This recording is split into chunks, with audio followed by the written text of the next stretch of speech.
दोस्तों कहानी शुरू होती है और हमें बताया जाता है कि धरती पर एक वायरस फैला, जिससे हुआ तो कुछ नहीं, बस धरती पर रहने वाले इंसान और जीव जंतु सभी भसूड़ी के खेत में चले गए। बोले तो उनके प्राण पखेरु उड़ गए, पर एक इंसान बच गया था, जो है ये, जिसका नाम है बिरजू भड़वा। अब ये बेचारा अकेला इंसान पिछले 2 सालों से पूरी धरती के बड़े बड़े शहरों में पागल कुत्तों की तरह घूम रहा है, ताकि उसे कोई जिंदा इंसान मिल जाए या कोई औरत मिल जाए जिससे उसका रातों का काम चल जाए, पर उसको कोई भी नहीं मिलता, जिस वजह से वो बहुत परेशान हो जाता है और अपने जीवन की आखिरी सांसें लेने के लिए अपने होम टाउन की तरफ बढ़ता है। जहां रास्ते में एक बोर्ड पड़ता है तो वो उस पर लिख देता है कि अलाइव इन लापतागंज, जो कि उसके होम टाउन, उसके गांव का नाम था। जिसके बाद वो अपने घर पहुंचता है और सोचता है कि मैं इस सड़ेले घर में क्यों रहूं, जबकि मेरे पास गांव में तो बहुत बड़े बड़े रईसों के घर हैं, मैं तो उनमें रहूंगा। बस फिर क्या था, वो वहां के सबसे बड़े रईस इंसान के घर को अपने रहने के लिए चुनता है, जिस घर में वो बड़े बड़े म्यूजियम से चुराई हुई पेंटिंग्स को टांगता है, जिन पेंटिंग्स की कीमत इतनी ज्यादा थी कि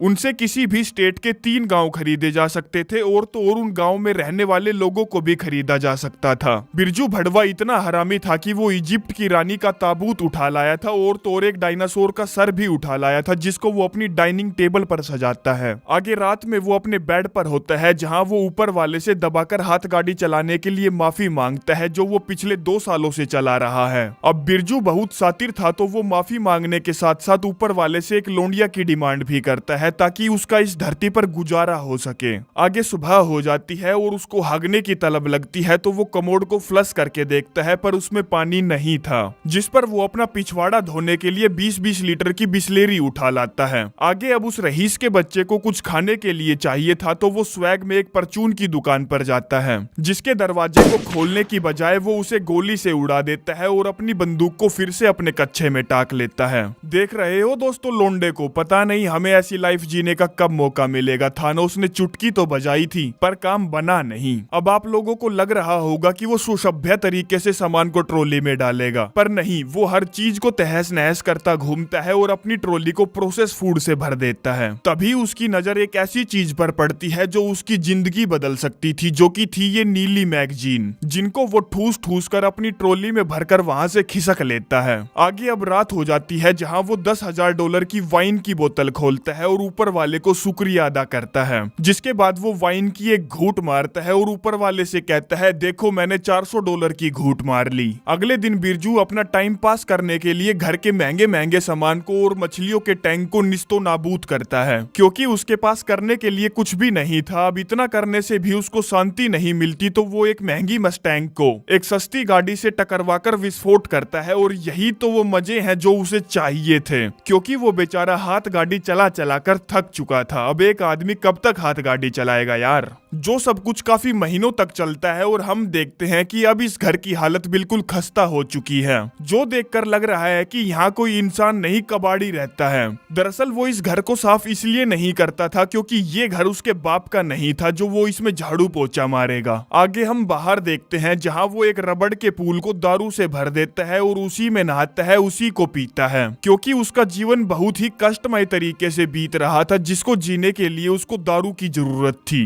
तभी अचानक से उसको हगने की तलब लगती है, तो वो अपने सिंहासन की तरफ बढ़ता है, लेकिन सिंहासन तक पहुंचना इतना आसान नहीं था। इसीलिए वो अपने लिए एक नया सिंहासन बनाने का निर्णय लेता है, जिस सिंहासन के लिए वो चुनता है इस स्विमिंग पूल को, जिसके फट्टे को वो बीच में से गोल काट देता है और वहीं हगने बैठ जाता है। आगे हगने के बाद वो एक बार में अपने दोस्तों से बात करने जाता है और उन सभी से पूछता है, क्या तुम थोड़ी थोड़ी पीना चाहोगे? पर उसके दोस्तों का जरा भी पीने का मूड नहीं था, तो वो कोई भी जवाब नहीं देते, जिस पर वो अकेला ही पीकर धुत होकर वहीं टेबल पर पड़ जाता है। जिसके बाद उसका नशा जब थोड़ा सा कम होता है, तो वो अपने एक दोस्त को कार में बैठाकर उसे कुछ दिखाने ले जाता है, जो कि है ये सामने खड़ा लड़की का पुतला, और अपने दोस्त से कहता है, देख भाई यार, मैं नहीं जानता इस लड़की का नाम क्या है, और गाड़ी से उतरकर उस पुतले से बात करने जाता है। कहता है, हेलो सहेली, मेरा नाम है बिरजू भड़वा और मैं यहाँ अपने दोस्त के साथ आया हूँ। मैं तुम पर काफी समय से नजर रखता आ रहा हूँ, पर मेरी कभी हिम्मत नहीं हुई तुमसे बात करने की। और उस पुतले को उसकी इच्छा के विरुद्ध किस करने की कोशिश करता है। तभी उस पुतले का हाथ निकल जाता है तो उसका मन खट्टा हो जाता है, जिस खट्टे मन की वजह से अगले दिन वो एक पहाड़ के पत्थरों पर जाकर RIP लिखता है और अपने दोस्तों से कहता है कि मैं अपने जीवन की ये रेस हारने के लिए तुम लोगों से माफी मांगता हूँ। जिसके बाद वो अपनी कार में बैठता है और उसे फुल स्पीड से पहाड़ के पत्थरों से क्रैश करने के लिए आगे बढ़ता है। और इससे पहले कि वो पत्थर से टकराकर अपनी जान देता, उसे कुछ अजीब सी चीज दिखाई देती है,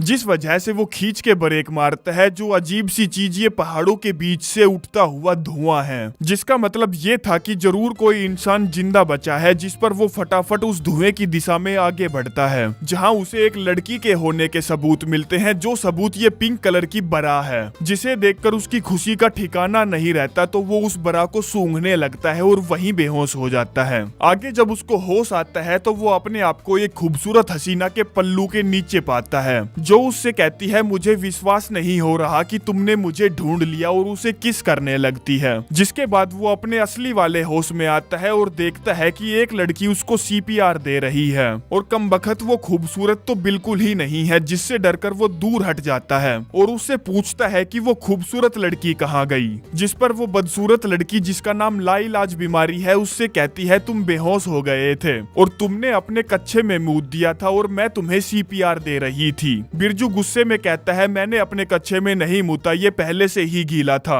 जो बोलते हुए वो उसकी तरफ आगे बढ़ता है, जिससे डरकर लाइलाज बीमारी अपनी बंदूक निकाल लेती है और बिरजू से उसकी बरा नीचे गिराने के लिए कहती है। पूछती है क्या तुम अच्छे इंसान हो। वो कहता है हाँ हाँ हाँ हाँ हाँ हाँ, मैं सच में बहुत अच्छा इंसान हूँ, तुम मुझ पर भरोसा कर सकती हो। लाइलाज बीमारी पूछती है सड़क पर एडवर्टीजमेंट बोर्ड पर तुमने ही लिखा था क्या अलाइव इन लापतागंज। बिरजू कहता है हाँ यार, मैंने ही वो साइन डाला था, क्योंकि मैं पिछले 2 सालों से इस मृत भूमि पर अकेला घूम रहा हूँ और तुमसे मिलने से 5 मिनट पहले मैं सुसाइड करने वाला था। जो सुनकर लाइलाज बीमारी को उस पर दया आ जाती है तो वो दोनों समझौता कर लेते हैं, क्योंकि वो दोनों ही तो इस धरती पर अकेले जिंदा बचे थे। जिसके साथ ही ये एपिसोड यहीं पर समाप्त हो जाता है।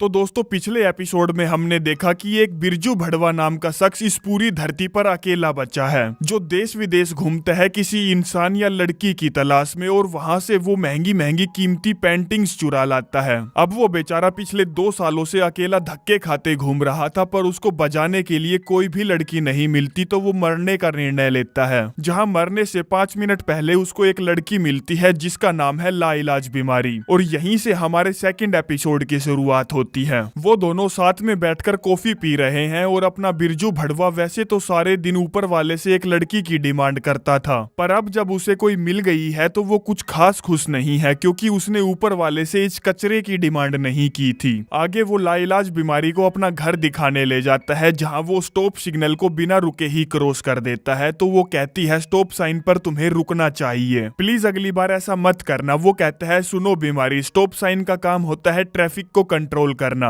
जब ट्रैफिक ही नहीं बचा है तो स्टॉप साइन पर कार रोकने का क्या मतलब। तभी बीमारी को एक और स्टॉप साइन दिखता है, तो वो कहती है रुक जा साले, रुक जा, यहीं रुक जा। जिस पर बिरजू को रुकना पड़ता है और दोनों तरफ देखना पड़ता है कि कोई उल्लू का पट्टा आ तो नहीं रहा एक्सीडेंट करके उन्हें मारने के लिए। आगे घर पर वो उसे अपना टॉयलेट पूल दिखाता है, फिर कचरा पूल दिखाता है, फिर दारू वाला पूल दिखाता है, फिर वो उसे अपने घर के अंदर का हाल दिखाता है, जहाँ वो कचरे में पड़े हीरे को पहचान लेती है और पूछती है ये पेंटिंग्स तुम्हें कहाँ से मिली। वो बताता है इनको मैंने म्यूजियम वगैरह से चुराया है। तभी बीमारी को वहाँ 3 बड़े बड़े किताबों के गट्ठड़ दिखते हैं, तो वो पूछती है ये सब क्या है। वो कहता है ये हाथ गाड़ी चलाने के लिए मेरी नीली मैगजीन है। जो सुनकर वो ओके ओके करने लगती है और कहती है मैं बस ट्राई कर रही हूँ कि मैं बुक को उसके कवर से जज ना करूँ, जो बुक तुम हो। जो बात अपने बिरजू को बिल्कुल भी अच्छी नहीं लगती, तो वो उस कचरे को जहाँ से उठा कर लाया था वहीं छोड़ देता है कि साली ना जाने किस टाइप की बीमारी है। आगे अगले दिन जब वो सुबह उठता है तो देखता है कि वो कचरा फिर से वापस आ गया है और उसके घर का कचरा साफ कर रहा है। जिस पर वो उससे कहता है अगली बार जब भी तुम मेरा घर का कचरा उठाने आओ तो मुझे बता कर आना। जो सुनकर लाइलाज बीमारी को गुस्सा आ जाता है तो वो उस कचरे को फिर से वहीं फैला देती है। बिरजू उसको रोकता है तो वो उससे कहती है हमें इस घर को साफ रखने के लिए क्लीनर लेने स्टोर जाना पड़ेगा। जहाँ बिरजू स्टोर के बाहर अपनी कार को हैंडीकैप पार्किंग में पार्क कर देता है तो वो उससे कहती है बे बिरजू टट्टी तूने ये हैंडीकैप लोगों की पार्किंग में कार को क्यों पार्क किया है, इसे अभी की अभी यहाँ से हटाओ। जिस बात पर उसका दिमाग खराब हो जाता है तो वो कहता है सुन बे बीमारी, यहाँ इस पूरी धरती पर हम सिर्फ 2 इंसान बचे हैं, तो तुम्हें क्या लगता है यहाँ कोई अपाहिज आदमी अपनी गाड़ी लेकर आएगा और मेरी बगल में लगाएगा। लाइलाज कहती है जो भी हो ये हैंडीकैप लोगों की पार्किंग है तो यहाँ से अपनी कार हटाओ। बिरजू कहता है तू पागल है क्या, ये पूरी दुनिया कार पार्किंग है, मैं जहाँ चाहूँ वहाँ कार पार्क कर सकता हूँ। और तुम्हें यकीन नहीं होता तो देखो, जिसके अंदर वो अपनी कार को स्टोर के अंदर घुसाकर पार्क कर देता है। जो देखकर लाइलाज बीमारी को गुस्सा आ जाता है तो कहती है क्या यही है तुम्हारे जीने का तरीका, तुम सारे कायदे कानून भूल चुके हो तो क्या इसके बाद तुम चर्च को आग लगाओगे। वो कहता है नहीं, मैं चर्च को क्यों आग लगाऊंगा, वो चर्च है। लाइलाज कहती है हाँ मैं भी तो वही कह रही हूँ, बाहर हैंडीकैप लोगों की पार्किंग है, उसके बाद नॉर्मल लोगों की पार्किंग है, जिस पर ना चाहते हुए भी उसे अपनी कार को नॉर्मल लोगों की पार्किंग में पार्क करना पड़ता है। आगे रात में वो अपने गम भुलाने के लिए अपने दोस्तों से बात करने जाता है और उनसे कहता है मैं साला इस धरती पर लास्ट पर्सन ऑन अर्थ नहीं रहा, और जानते हो मेरी जिंदगी का ये सबसे अच्छा दिन होना चाहिए था पर ऐसा नहीं है, क्योंकि साला मैं बहुत दिनों से किसी को बजाने के लिए तड़प रहा था और दोस्तों मुझे जो लड़की मिली है ना वो साली पागल है पागल, वो जब भी अपना मुंह खोलती है तो आग उगलती है आग। आगे सुबह जब वो बरस करके बियर से कुल्ला कर रहा था तब वो देखता है कि लाइलाज बीमारी अपनी पेटी पैक करके वहां रहने आ रही है, जिस पर वो दौड़ता हुआ उसके पास जाता है और कहता है तुम जानती हो ना ये दुनिया कितनी बड़ी है, तो क्या तुमको मेरे घर के बगल वाला ही घर मिला यहाँ रहने के लिए। वो पूछती है तुम्हें इससे दिक्कत क्या है, कहीं तुम्हें ये तो डर नहीं कि मैं तुम्हें गंदी गंदी हरकतें करते हुए देख लूंगी। जिस पर वो अपना कच्छा उतार देता है और कहता है ले देख ले, इसके अलावा देखने को कुछ बचा भी नहीं है। वो कहती है ठीक है अब मैंने तुम्हारे सीक्रेट जान लिए हैं तो तुम्हें मेरे यहाँ रहने से प्रॉब्लम क्या है, पता नहीं तुम कब समझोगे कि हम दोनों को चुना गया है एक खास मकसद के लिए, जो कि है धरती पर इंसानों की जनसंख्या बढ़ाना बेवकूफ। बिरजू भड़वा कहता है मैं तुम्हारी बेइज्जती नहीं कर रहा पर मैं तुम्हारे खड्डे से कभी भी पानी नहीं निकालूंगा, चाहे बेशक से तुम लास्ट वुमेन अर्थ ही क्यों ना बची हो। जो बोलकर वो वहाँ से चला जाता है क्योंकि उसको टट्टी की तलब लगी थी। तभी बीमारी उसको हगते को डिस्टर्ब करने वहाँ पहुँच जाती है और कहती है क्या तुम अंदर नहीं हग सकते। वो कहता है नहीं क्योंकि बेवकूफ की बच्ची अंदर पानी नहीं है। बीमारी कहती है हमें इंसानों की तरह जीना होगा, मैं पानी के फव्वारों के नीचे नहाना चाहती हूँ और अपने गार्डन में पौधों को पानी देना चाहती हूँ ताकि हमारे बच्चों को फ्रेश फ्रूट और वेजिटेबल खाने को मिले। बिरजू कहता है तू पागल हो गई है, मैं 464% श्योर हूँ कि मैं तुम्हारे साथ बच्चे पैदा नहीं करूंगा। वो कहती है ठीक है पर मुझे फ्रेश फ्रूट और वेजिटेबल चाहिए, क्या तुम्हें वो सब नहीं चाहिए। बिरजू सड़ी सी शकल बनाकर कहता है मुझे घंटा भी फर्क नहीं पड़ता। तभी लाइलाज बीमारी अपनी पॉकेट से एक टमाटर निकालती है और उसको चिढ़ाते हुए खाती है। जिसको टमाटर खाता देख उसकी जल जाती है तो वो 2 साल पुराने डब्बे में पैक टमाटर खाता है, लेकिन उसमें से उसको ऑर्गेनिक वाले मजे नहीं आते तो वो रात को चुपके से बीमारी के गार्डन में घुस जाता है और उसके सारे टमाटर रगड़ देता है। अगली सुबह लाइलाज उसके घर पर आती है, पूछती है तो क्या तुम्हें टमाटर खाने में मजे आए। जिस पर वो उसे सफेद झूठ बोलते हुए कहता है नहीं मैं नहीं जानता तुम क्या बोल रही हो, जबकि चोर की दाढ़ी में तिनका आप सभी को साफ दिखाई दे रहा होगा। बीमारी उसको एक आतंकवादी बोलकर लंगड़ाकर वहां से जाने लगती है, जिस पर बिरजू उससे पूछता है तुम्हारे पैर में क्या हुआ। वो बताती है कि धरती से पानी निकालते वक्त उसके पैर में चोट लग गई। जिस सबसे बिरजू भड़वा को बुरा लगता है तो वो पानी का जुगाड़ करने जाता है, जिसमें जब वो पानी के वोल को खोलने की कोशिश करता है तब हमें पता चलता है कि कोई इतना भी निकम्मा हो सकता है। खैर कई घंटे सोचने के बाद अपनी बुद्धि का फुल प्रयोग करने के बाद वो निकम्मा उस पाइप पर लगे वोल को घुमाता है, जो कि बड़ी ही आसानी से घूम जाता है। अब एक समस्या गई नहीं कि दूसरी तैयार खड़ी है, जिसमें वो खच्चर उस 4 इंच के पाइप में आधा इंच का पाइप घुसेड़कर उस पर दबाकर टेप मार देता है, जिससे वही होता है जो होना था। आधा इंच का पाइप 4 इंच के पाइप के प्रेशर को नहीं झेल पाता। आगे वो सही तरीके से काम करता है, जिसमें वो पाइप साइज के हिसाब से पाइप लगाता है और काम बन जाता है। जो सब देखकर लाइलाज बीमारी खुश हो जाती है और उसको रात में डिनर के लिए लिए इनवाइट करती है, जहाँ डिनर पर बिरजू भड़वा पत्ता गोभी के पत्ते गधे की तरह ठूस ठूस कर खा रहा था। बीमारी कहती है, तुमने मुझे अपना औजार दिखाया जिसे देखकर मुझे यकीन हो गया कि ऊपर वाले ने हमें पक्का इस धरती पर इंसानों की जनसंख्या बढ़ाने के लिए मिलाया है। बिरजू कहता है, ठीक है, ऊपर वाले की मर्जी है तो मैं अपनी गोटियां धोकर आता हूँ, क्योंकि वो साला ये सब करने के लिए मरे जा रहा। तब बीमारी कहती है, नहीं, मैं तुम्हारे साथ जब तक नहीं करने वाली जब तक तुम मुझसे शादी नहीं करोगे। जो सुनकर वो हंसने लगता है, कहता है, तुमसे मिलने के बाद से अब तक का ये तुम्हारा पहला जोक था। वो कहती है, नहीं, मैं मजाक नहीं कर रही। क्या तुम सच में चाहते हो कि इस बंजर भूमि पर पैदा होने वाला पहला बच्चा नाजायज हो? बिरजू पूछता है, क्या तुम सच में सीरियस हो? तुम भला शादी क्यों करना चाहती हो जबकि उस चीज का कोई मतलब ही नहीं है? वो कहती है, हाँ, मेरे लिए मतलब है। सारी दुनिया खत्म हो गई है, इसका मतलब ये नहीं कि हम रीति रिवाज भूल जाएं। अब अपने बिरजू भड़वा को उसकी किसी भी हाल में चाहिए थी, इसीलिए वो हाँ कर देता है। जिस पर वो कहती है, ठीक है, पर तुम मुझे अच्छे से तो कहो अपने घुटनों पर बैठकर। बिरजू गुस्से में अपने घुटनों पर बैठता है और उसे प्रपोज मारता है और लाइलाज बीमारी हाँ कर देती है। जिसके साथ ही इस एपिसोड की कहानी यहीं पर समाप्त होती है। अब तक हमने लास्ट मैन ऑन अर्थ में देखा, मैं तुमसे अपना खड्डा तब तक नहीं खुदवाऊंगी जब तक तुम मुझसे शादी नहीं करोगे। ओके, ठीक है, विल यू मैरी मी? हाँ, मैं जरूर करना चाहूंगी। जिसकी हाँ से अपने बिरजू भड़वा को जरा भी खुशी नहीं मिलती तो वो डिनर को आधे में ही छोड़कर घर चला जाता है। जिसके पीछे पीछे लाइलाज बीमारी उसके लिए खाना लेकर आती है और उसे टेबल पर सजाते हुए कहती है, तुम जानते हो अमेरिका का राष्ट्रपति मर चुका है और इस पूरी धरती पर सिर्फ हम 2 इंसान बचे हैं, तो मुझे लगता है कि हम दोनों में से किसी को अमेरिका का राष्ट्रपति बनना चाहिए, क्योंकि किसी को तो इस देश की कमान अपने हाथ में लेनी ही पड़ेगी। अब अपना बिरजू भड़वा जो उसकी शकल देख देख कर पक चुका था, कहता है, ठीक है, तुम बन गई अमेरिका की राष्ट्रपति, अब खुश?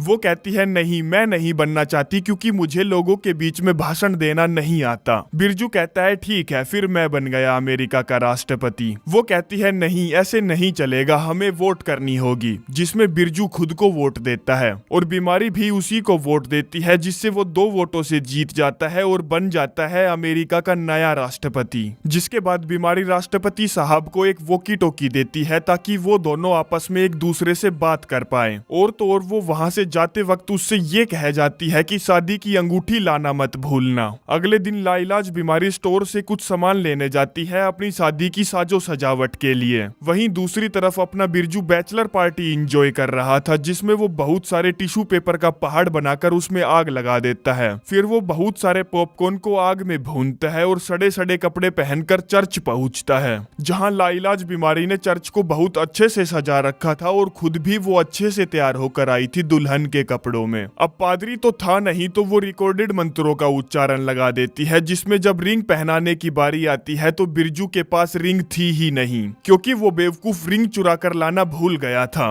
दरअसल वो इस शादी में जरा भी इंटरेस्टेड नहीं था, चाहे बेशक से वो इस दुनिया की आखिरी लड़की ही क्यों ना थी। अब रिंग भूल जाने वाली बात से लाइलाज बीमारी गुस्से में वहां से चली जाती है, जहां हम बाहर देखते हैं कि उस बेवकूफ की बच्ची ने अपनी कार को भी सजा रखा था। जिसके पीछे पीछे बिरजू उसके घर पहुंचता है और उससे दरवाजा खोलने के लिए कहता है, और जब वो दरवाजा नहीं खोलती तो वो बीमारी के दरवाजे को तोड़ डालता है, क्योंकि ये घर उसके बाप का नहीं था। जहां घर के अंदर वो देखता है कि लाइलाज बीमारी जो शादी से बहुत एक्साइटेड थी, उसने पूरे घर को अच्छे से सजा रखा था और तो और उसने हरी सब्जियों का एक केक भी बना रखा था, जिसके ऊपर उसने 2 गुड्डे गुड़िया रख रखे थे और तो और उनको एक दूसरे की शेप दे रखी थी। जिसके बाद वो लाइलाज बीमारी को देखता है जो कि मोमबत्तियों के बीच बैठकर एक तकिए को सजा रही थी। बिरजू उससे दिल से माफी मांगता है उसकी बेवकूफियों के लिए और कहता है, मैं सचमुच भूल गया था, अगर मुझे जरा भी याद होता तो मैं चर्च में अच्छे से तैयार होकर आता।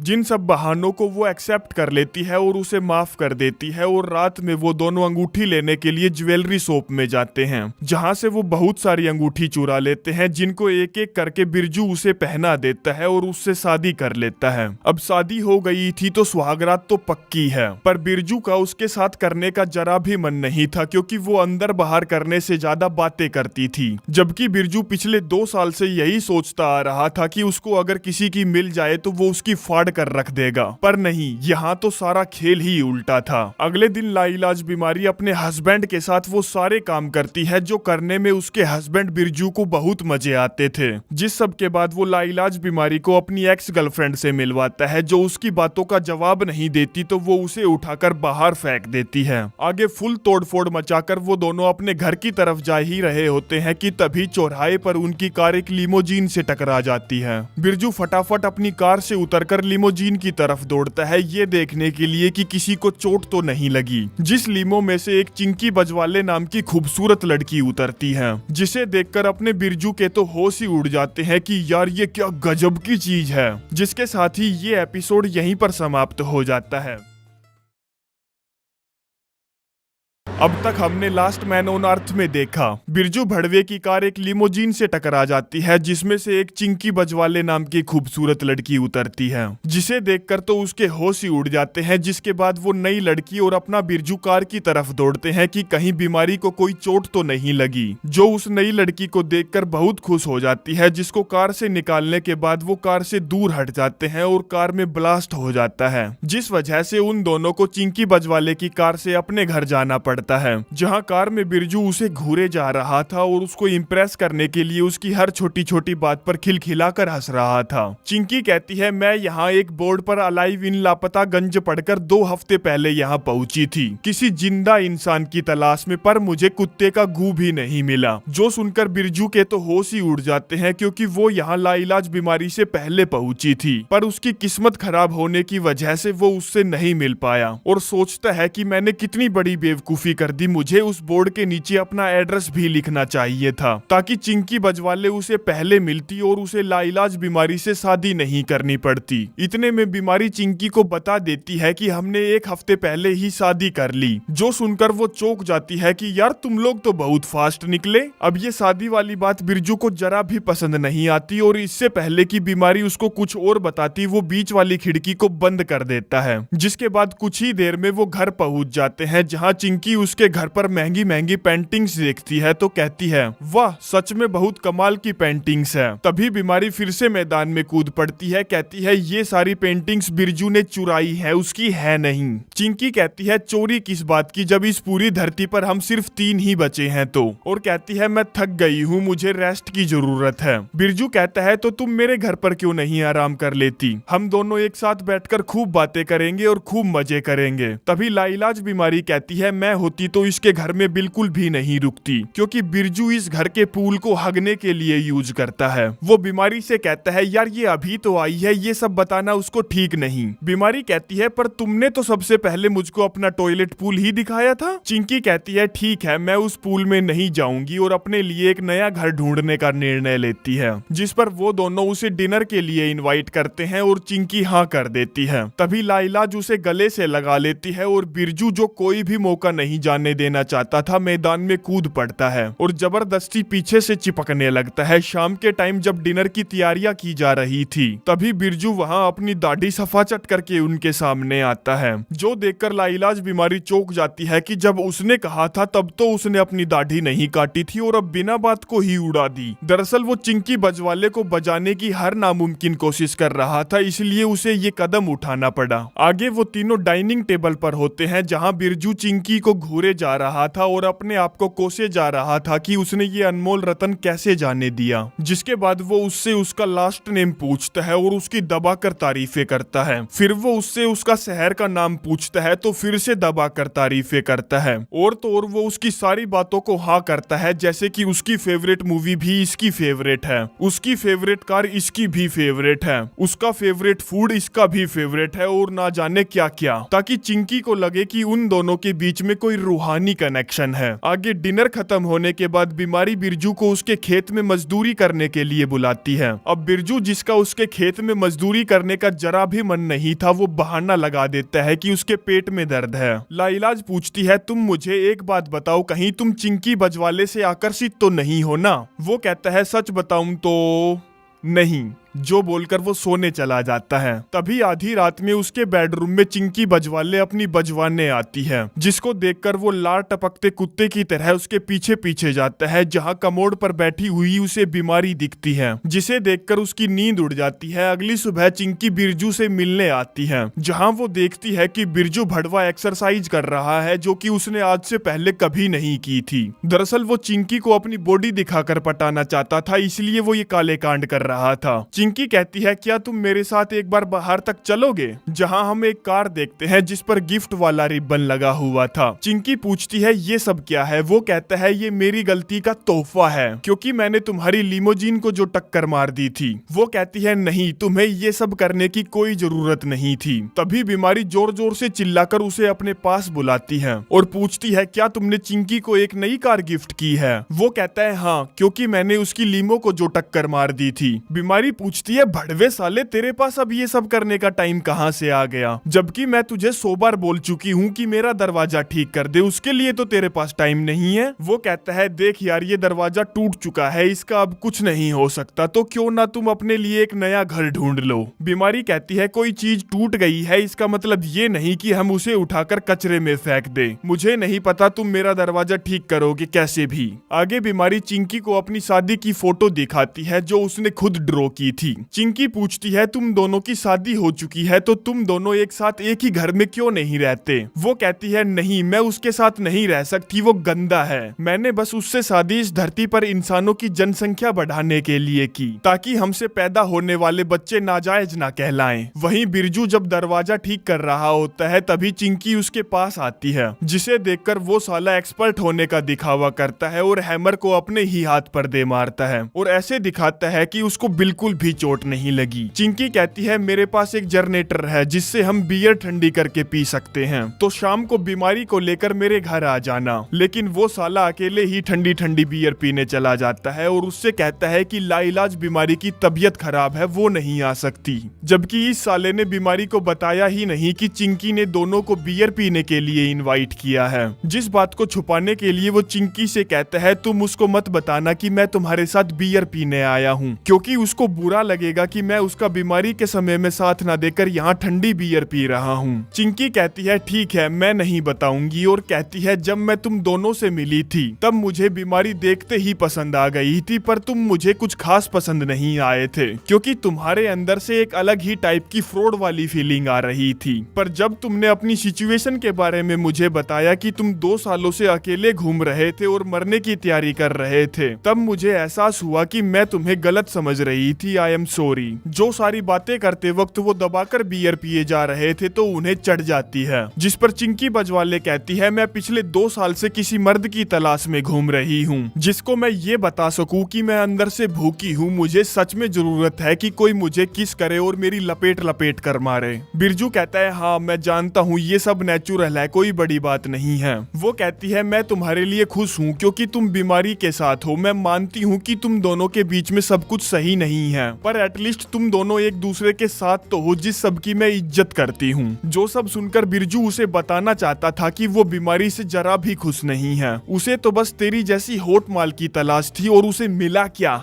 कचरा। कहती है, मेरी किस्मत तो देखो कितनी खराब है, मुझे धरती पर मौजूद एक आखिरी मर्द मिला, पर वो भी शादीशुदा। बिरजू कहता है, पर अब वो आखिरी मर्द शादीशुदा नहीं रहेगा, और एक छोटी सी बात करने बोले तो अपनी शादी तोड़ने के लिए वो लाइलाज बीमारी को 3 बार तलाक बोलने जाता है, लेकिन वो उससे नहीं कह पाता, क्योंकि वो उन दोनों की फोटो से एक दरवाजे पर टांगने वाला दिल बना रही थी, जो देखकर उसके मुंह से कुछ नहीं निकलता, क्योंकि वो इतना भी बेवकूफ नहीं था कि वो किसी की फीलिंग्स को हर्ट कर दे। जिसके बाद वो वापस अपने घर चला जाता है और ये एपिसोड यहीं समाप्त हो जाता है।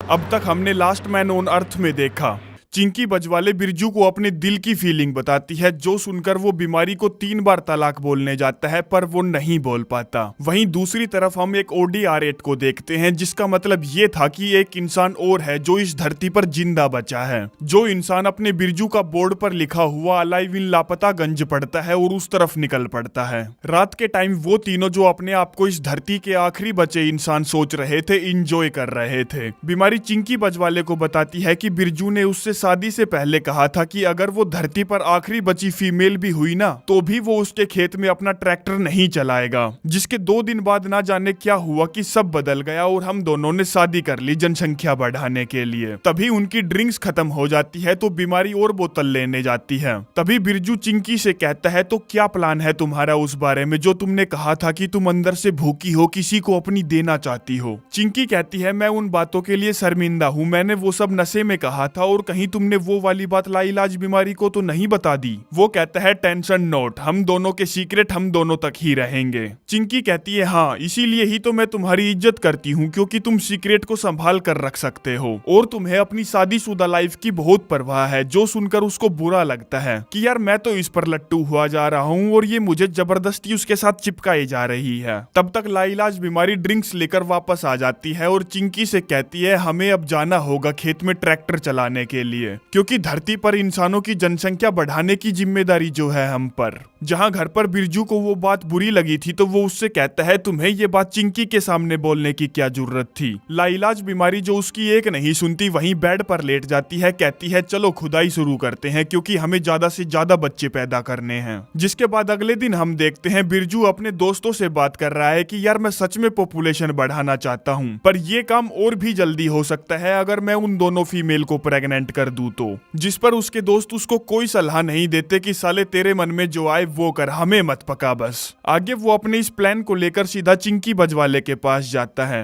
और उससे पूछता है, क्या तुम सचमुच चाहती हो कि पॉपुलेशन बढ़नी चाहिए। वो कहती है, हाँ इंसानों की पॉपुलेशन तो जरूर बढ़नी चाहिए। जिस बात को वो गलत ही दिशा में ले जाता है, जो उसको एक इशारा लगती है तो वो खुशी से उछलता हुआ बीमारी के पास पहुंचता है, जिसको वो एक्टिंग करते हुए बताता है कि उसके मन में आज एक गंदा सा ख्याल आया, जिस ख्याल ने उसको अंदर से झकझोर दिया कि उसे धरती पर लोगों की जनसंख्या बढ़ाने के लिए चिंकी बजवाले को भी प्रेग्नेंट करना पड़ेगा। जो सब वो उसको ऐसे बता रहा था कि उसका चिंकी के साथ खुदाई करने का बिल्कुल भी मन नहीं है, बस वो इंसानियत के नाते ये करना चाहता है। जिसका ये घटिया सा प्लान सुनकर बीमारी समझ जाती है कि वो चिंकी की बजाना चाहता है, उसका पॉपुलेशन बढ़ाने का कोई इरादा नहीं है। इसीलिए वो उसको साफ साफ इनकार कर देती है कि वो उसे चिंकी के साथ नहीं देखना चाहती। जिस पर उसको पटाने के लिए वो अपना मिंटोस वाला दिमाग दौड़ाते हुए कहता है, तुमने ही तो कहा था कि तुम्हें ज्यादा से ज्यादा बच्चे चाहिए, पर क्या तुम अपने ही बच्चों को उस सिचुएशन में डालना चाहती हो जिसमें वो भाई बहन आपस में ही खुदाई करें और पॉपुलेशन बढ़ाए। उस रिश्ते को तुम क्या नाम दोगी, वो नाजायज नहीं कहलाएगा क्या। अब ये वाली बात बीमारी के दिमाग में क्लिक कर जाती है, इसीलिए वो उससे कुछ सोचने का समय मांगती है। बिरजू कहता है, हाँ तुम जरा सोचना इस बारे में कि हमारे बच्चे आपस में ही चोंच मारे या फिर चिंकी के बच्चों के साथ चोंच मारे। अब चिंकी का नाम सुनते ही बीमारी की बत्ती जल जाती है तो वो पूछती है, क्या तुमने इस बारे में पहले ही उससे बात कर ली। वो कहता है, नहीं यार मैं उससे बात क्यों करूंगा, मुझे उससे बात करने की कोई जरूरत नहीं है क्योंकि वो एक ओपन माइंडेड लड़की है। वो सच में बदलाव चाहती है और किसी का भी अंदर घुसवाना चाहती है। बीमारी कहती है, क्या बक रहे हो तुम। तभी बिरजू अपनी स्टेटमेंट बदलते हुए कहता है, अरे यार वो तो नेचुरल है ना किसी का भी अंदर डलवाना या डालना। तुम जानती हो मैं इस दुनिया के लिए सब कुछ अच्छा करने की कोशिश कर रहा हूँ और तुम मुझ पर ही भड़क रही हो। वो कहती है, हाँ मैं जानती हूँ तू साले कितना अच्छा करने की कोशिश कर रहा है, साले भड़वे तुझे तो बस उसकी किसी न किसी बहाने से चाहिए, तो चल साले निकल अब मेरे घर से। और उसे धक्के मार के घर से निकाल देती है। जिसके बाद बीमारी बिरजू की सारी बातें चिंकी को बता देती है। जो सब सुनकर वो बिरजू के पास जाती है और कहती है, साले बेवकूफ तूने बीमारी को क्या क्या बताया। वो कहता है, नहीं मैंने तो कुछ नहीं बताया। चिंकी कहती है, नहीं तुमने उसको सब कुछ बता दिया कि मैं तुम्हारे घोड़े से अपना खेत जुतवाना चाहती हूँ, जबकि मैंने तुमको उसी दिन बता दिया था कि मैं नशे की हालत में थी मेरे मुंह से निकल गया था। और जानते हो, उसने मुझसे ये कहा कि मैं उसके हस्बैंड बोले तो तुझको उससे छीनना चाहती हूँ। वो एक्टिंग करते हुए कहता है, 1 मिनट रुको जरा, मुझे सोचने दो कि मैंने उसे क्या क्या बताया। जिस पर चिंकी कहती है, अबे साले तू तो सचमुच बहुत बड़ा टोपा निकला, मुझे तुझसे ऐसी उम्मीद नहीं थी। आगे रात में वो सारा तामझाम सेट करके उन दोनों को पटाने की बहुत कोशिश करता है कि यारो मुझसे गलती हो गई, मुझे तुम लोगों से वैसी बातें नहीं करनी चाहिए थी, तुम मेरे साथ ऐसा नहीं कर सकती क्योंकि मैं आखिरी मर्द हूँ जो इस धरती पर बचा है। लेकिन वो दोनों उसकी एक नहीं सुनती और जब वो लगातार 4-5 घंटे माफी मांगता है तो वो दोनों उसे मिलने के लिए बुलाती है। बीमारी कहती है, हम दोनों ने उस बारे में बहुत सोचा और हमने तय किया कि हमें इस धरती का उद्धार करने के लिए जनसंख्या बढ़ानी ही होगी, इसीलिए तुम्हें चिंकी को भी बजाना होगा। जो सुनकर उसको सदमा सा लगता है, कहता है यार तुम मेरे साथ चाल चल रहे हो ना, ताकि ये जान सको कि मैं क्या सोचता हूँ। लाइलाज बीमारी कहती है, नहीं, हमने बहुत दिमाग दौड़ाया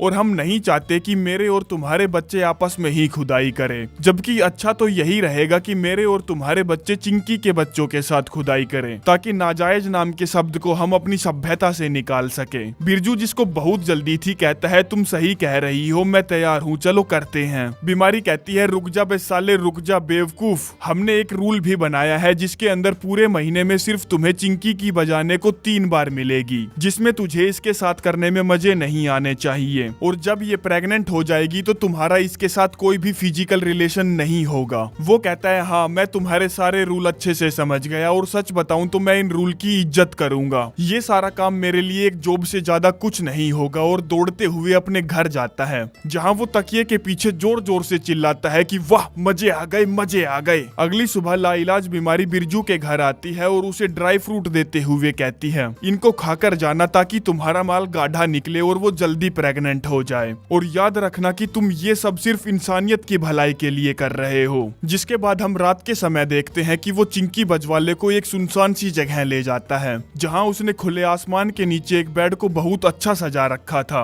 और तो और वो उसे खाने के लिए डार्क चॉकलेट देता है ताकि चिंकी का जोश चरम सीमा पर पहुंच जाए। अब चिंकी को भी 2 साल हो गए थे खुदाई करवाई, तो वो उसे सीधा किस करने लगती है, जिसमें वो उसको अपने से दूर हटाते हुए कहता है, आज की रात बहुत स्पेशल है, जिसमें वो उसके लिए गिटार बजाता है और आतिशबाजी करता है, जिससे होता तो कुछ नहीं, बस इस एपिसोड की शुरुआत में इस शहर की तरफ बढ़ रही ODR8 आतिशबाजी की तरफ आने लगती है, जहाँ बिरजू चिंकी को बजाने की तैयारी कर रहा था। तभी वो कार उन दोनों की दमादम पार्टी के बीच पहुंच जाती है, जिसमें से ये जगदीश भगत नाम का मोटा गैंडा उतरता है, जिसको देखकर उन दोनों के तितर उड़ जाते हैं और ये एपिसोड यहीं समाप्त हो जाता है। अब तक हमने लास्ट मैन ऑन अर्थ में देखा, बिरजू भड़वा चिंकी को बजाने की तैयारी कर रहा था, तभी वहां कार लेकर जगदीश भगत नाम का मोटा गैंडा पहुंचता है, जिसे देखकर उन दोनों के होश उड़ जाते हैं, क्योंकि अब बिरजू अकेला मर्द नहीं बचा था इस पूरी धरती पर, औरतों को प्रेग्नेंट करने के लिए एक और भी था। अब जगदीश भगत ने पिछले 2 सालों से कोई इंसान नहीं देखा था, तो वो उन्हें देखकर खुश हो जाता है। कहता है, दोस्तों मैं इस शहर को पार कर ही चुका था, तभी मैंने आतिशबाजी देखी और मैंने अपनी गाड़ी इधर घुमा दी, जिसे देखकर बिरजू भड़वा चिढ़ा हुआ था, तो उससे कहता है, अगर तुम यहाँ रास्ता पूछने आए हो तो मैं तुम्हें रास्ता बता दूंगा। जगदीश भगत कहता है, मैं माफी चाहूंगा, मैंने तुम दोनों को गलती से डिस्टर्ब कर दिया, मुझे ऐसा नहीं करना चाहिए था। तभी चिंकी बजवाले बोलती है, अरे नहीं कोई बात नहीं, हम वैसे भी कोई जरूरी काम नहीं कर रहे थे। बिरजू चिंकी को साइड में ले जाकर कहता है, तुम ये क्या बक रही हो, हमें दुनिया को बचाना है, पॉपुलेशन बढ़ानी है। चिंकी पूछती है, तुम सच में गधे हो क्या, अब हमारे पास एक और आदमी है उस काम को करने के लिए। आगे ये सारी बातें जाकर वो लाइलाज बीमारी को बताता है, जो सुनकर वो खुश हो जाती है कि ये तो बहुत अच्छी बात है कि धरती पर हमें एक और इंसान मिल गया। चिंकी अब उससे अपनी बजवा लेगी और तुम्हें अपना धर्म भ्रष्ट नहीं करना पड़ेगा। बिरजू कहता है, नहीं, तुम्हें जगदीश भगत को एक बार देखना चाहिए, वो बहुत मोटा है, चिंकी कभी भी उसको अपनी नहीं देगी और तुम जबरदस्ती उससे ऐसा करवा नहीं सकती। बीमारी कहती है, ठीक है, पर मैं उससे मिलना चाहती हूँ। जिसके बाद सभी लोग बाहर एक साथ बैठे होते हैं, जहां जगदीश उन्हें बताता है कि वो यहाँ एक बोर्ड पर लिखा हुआ लाइव इन लापतागंज पढ़कर आया है, और उन्हें ये भी बताता है कि उसकी फेवरेट मूवी शोशैंक है। चिंकी कहती है, अरे वाह, क्या बात कर रहे हो यार, वो मूवी तो मेरी भी फेवरेट है। तभी बिरजू भड़वा भी मैदान में कूद पड़ता है, कहता है वो मूवी मेरी भी फेवरेट है, जबकि इसने वो मूवी देखी भी नहीं है। दरअसल वो झूठ इसलिए बोल रहा था ताकि चिंकी जगदीश भगत से अट्रैक्ट ना हो जाए। तभी लाइलाज बीमारी कहती है, बिरजू तुम्हारी तो फेवरेट मूवी गॉडफादर है ना। वो कहता है, क्या यार तुम नशे में हो क्या, गॉडफादर बिल्कुल बकवास मूवी थी, मुझे शोशैंक मूवी ज्यादा पसंद है। टॉम हैंक्स ने सच में क्या कमाल का काम किया है उस मूवी में, जबकि उस मूवी में टॉम हैंक्स तो था ही नहीं। अब टॉम हैंक्स का नाम सुनकर चिंकी उससे पूछती है, तो बताओ तुम्हें शोशैंक मूवी का कौन सा हिस्सा सबसे ज्यादा पसंद है। जिस पर वो बहाने लगाते हुए कहता है, उसमें तो बहुत सारे पार्ट मेरे फेवरेट थे, मुझे जरा सोचने दो। तभी लाइलाज बीमारी कहती है, बे साले तूने कभी वो मूवी देखी भी नहीं। जगदीश भगत कहता है, मेरे दोस्त तेरे को वो मूवी एक बार जरूर देखनी चाहिए, क्या गजब की मूवी है। जिस पर बिरजू उसका मजाक उड़ाते हुए पूछता है, अच्छा वैसे दोस्त तेरा वजन कितना है, 200 या 300 किलो। जिस सवाल का जवाब जगदीश भगत बिल्कुल निडर होकर बिना शर्माए सभी को देता है कि उसका वजन 150 किलो है, और बताता है कि मेरा वजन बचपन से ही बहुत ज्यादा था, क्योंकि मेरे माँ बाप बचपन में ही मर गए थे, जिस वजह से मैं ज्यादा खाना खाने लगा था। और आज पहली बार तुमने मेरा मजाक नहीं उड़ाया है, स्कूल में सभी लोग मेरा मजाक उड़ाते थे। जो सारी बातें सुनकर किसी को भी जगदीश भगत बुरा नहीं लगता, बल्कि उन सभी को उसके लिए हमदर्दी हो जाती है। जिसमें चिंकी उसको हमदर्दी देते हुए कहती है, तुम चिंता मत करो, अब वो सारे बच्चे जो तुम्हारा मजाक उड़ाते थे अब मर चुके हैं। जगदीश भगत कहता है, थैंक यू, पर मैं अब बहुत ज्यादा थक गया हूँ, इसलिए मुझे सोना चाहिए। जिसके जाने के बाद बिरजू उन दोनों से सिंपैथी पाने के लिए कहता है, क्या मैंने तुम लोगों को कभी बताया कि मैं भी स्कूल में मोटा हुआ करता था। सभी लोग मेरा भी मजाक उड़ाया करते थे, लेकिन चिंकी को उसकी बातों पर झाट भर भी यकीन नहीं था, तो वो भी सोने चली जाती है और वो बेचारा फंस जाता है लाइलाज बीमारी के साथ। अगले दिन लाइलाज बीमारी एक प्लान बनाती है, जिसमें वो जगदीश भगत का टाका चिंकी से भिड़वाने के लिए उन्हें बाहर घूमने चलने के लिए कहती है,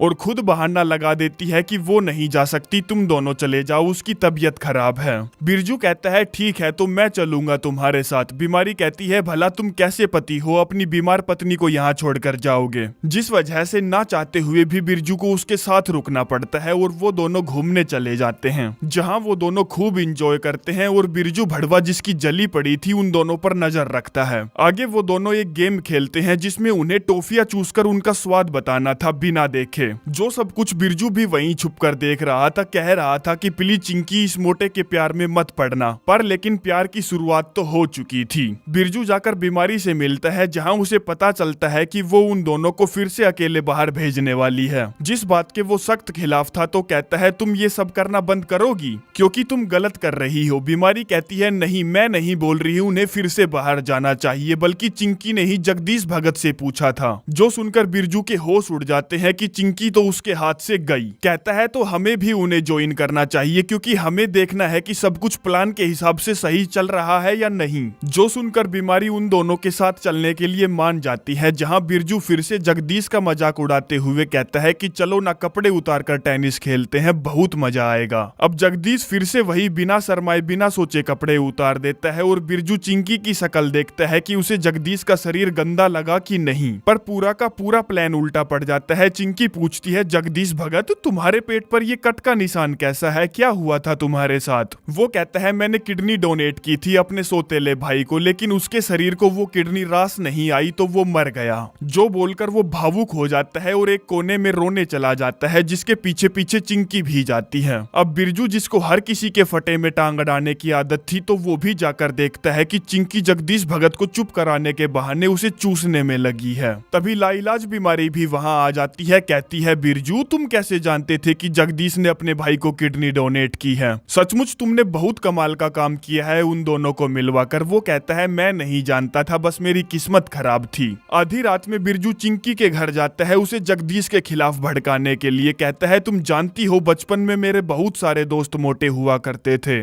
जिनमें से एक तो 225 किलो का था। तो फैक्ट की बात यह है कि मोटे लोगों पर हमें भरोसा नहीं करना चाहिए, क्योंकि वो भरोसेमंद नहीं होते। देख लेना, एक दिन वो तुम्हारा भरोसा जरूर तोड़ देगा। जो सुनकर वो कहती है, साले मुझे पता है तू कितना बड़ा गंध है, और दरवाजा उसके मुंह पर मार देती है। लेकिन वो गधे का बच्चा फिर भी वहीं खड़ा रहता है, दरवाजा खटखटाता रहता है। कहता है, मुझसे गलती हो गई, सचमुच जगदीश भगत एक अच्छा इंसान है, मुझे नहीं पता मुझे क्या हो गया। ये शायद इस वजह से है कि मैं पिछले 2 सालों से अकेला घूमता रहा और फुटबॉल और बास्केटबॉल से बात करता रहा। जो सुनकर वो दरवाजा खोलती है, कहती है तुम सच में फुटबॉल से बात करते हो क्या? क्योंकि उसे लग रहा था कि ये साला फिर से कोई गेम खेल रहा है मुझे पटाने के लिए, पर ऐसा नहीं था। वो उसे अपने सारे दोस्तों से मिलवाता है जिनसे वो हाय बोलती है और पूछती है तो अब सच बताओ कि तुम्हारी फेवरेट मूवी कौन सी थी, और हाँ बेवकूफ मत बनाना। बिरजू कहता है गॉडफादर मेरी फेवरेट मूवी है। चिंकी पूछती है तो फिर तुमने झूठ क्यों बोला था कि शोशैंक तुम्हारी फेवरेट मूवी है? बिरजू कहता है मैं नहीं जानता मैं ऐसा क्यों हूँ। वो कहती है अगर तुम्हें मेरा साथ चाहिए तो मेरे साथ ईमानदारी दिखाया करो। बिरजू कहता है सच बताऊं तो तुम वो लड़की हो जिसका मुझे इंतजार था। ऊपर वाले से मैं सिर्फ तुम्हारी ही डिमांड करता था और मुझे मिला क्या? कचरा। मैं सिर्फ तुमसे प्यार करता हूँ तो क्या मेरा कोई चांस है? चिंकी उसे साफ मना कर देती है कि तुम्हारा कोई चांस नहीं है, जिस पर बिरजू थोड़ा सा सोचता है और बातें घुमाते हुए कहता है ये लाइनें तो मैं लाइलाज बीमारी के लिए सोच रहा था, तो कैसी लगी तुम्हें मेरी ये लाइनें? चिंकी कहती है बिल्कुल परफेक्ट थी, जिसके साथ ही ये एपिसोड यहीं पर समाप्त हो जाता है।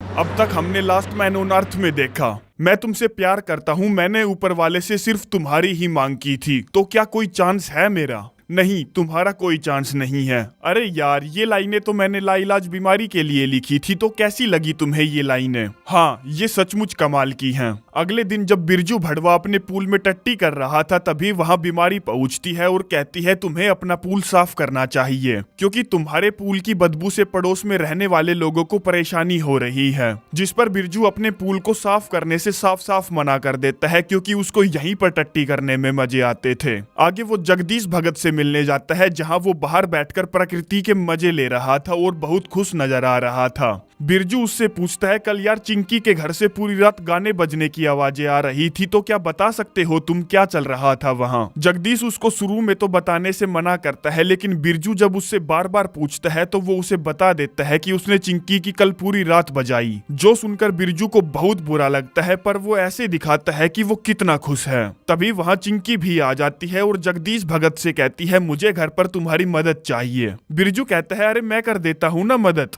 चिंकी कहती है नहीं, क्योंकि वो काम जगदीश ने शुरू किया था तो वही खत्म करेगा, और वहां से चली जाती है। जगदीश कहता है क्या तुम्हें यकीन हो रहा है? वो अभी मुझसे अपना खड्डा खुदवाने की बात करके गई है। आगे जैसे ही वो घर पहुंचता है उसको गाने की आवाजें आने लगती है, जिसका मतलब ये था कि खड्डे की खुदाई स्टार्ट हो चुकी है। जो सब उसे बहुत बुरा लग रहा था तो वो सीधा जाकर अपने दारू के पूल में पड़ जाता है क्योंकि यही अब उसका एक सहारा बचा था। आधी रात में जब वो सोने की कोशिश करता है तो वो गाना फिर से बजने लगता है, मतलब कि खड्डे की खुदाई शुरू हो चुकी है। जो सोच कर उसको भला नींद कैसे आ सकती थी कि कोई उसकी चाहत को बजा रहा है। अगली सुबह बिरजू भड़वा अपनी वाइफ बीमारी के साथ ब्रेकफास्ट कर रहा था, जहां बीमारी उससे पूछती है कि चिंकी अपनी जगदीश भगत को लपेट लपेट कर दे रही है, क्या तुम जानते हो ये बात? जो सुनकर बिरजू की जल जाती है तो वो कहता है क्या यार तुम कुछ और बात करोगी प्लीज? तभी वो साला गाना फिर से बजने लगता है, जिससे बिरजू को गुस्सा आ जाता है। बीमारी कहती है अगर तुम्हें इस गाने से इतनी ही नफरत है तो तुम उसे बंद क्यों नहीं करवा देते, क्योंकि तुम अमेरिका के राष्ट्रपति हो, तुम कुछ भी करवा सकते हो।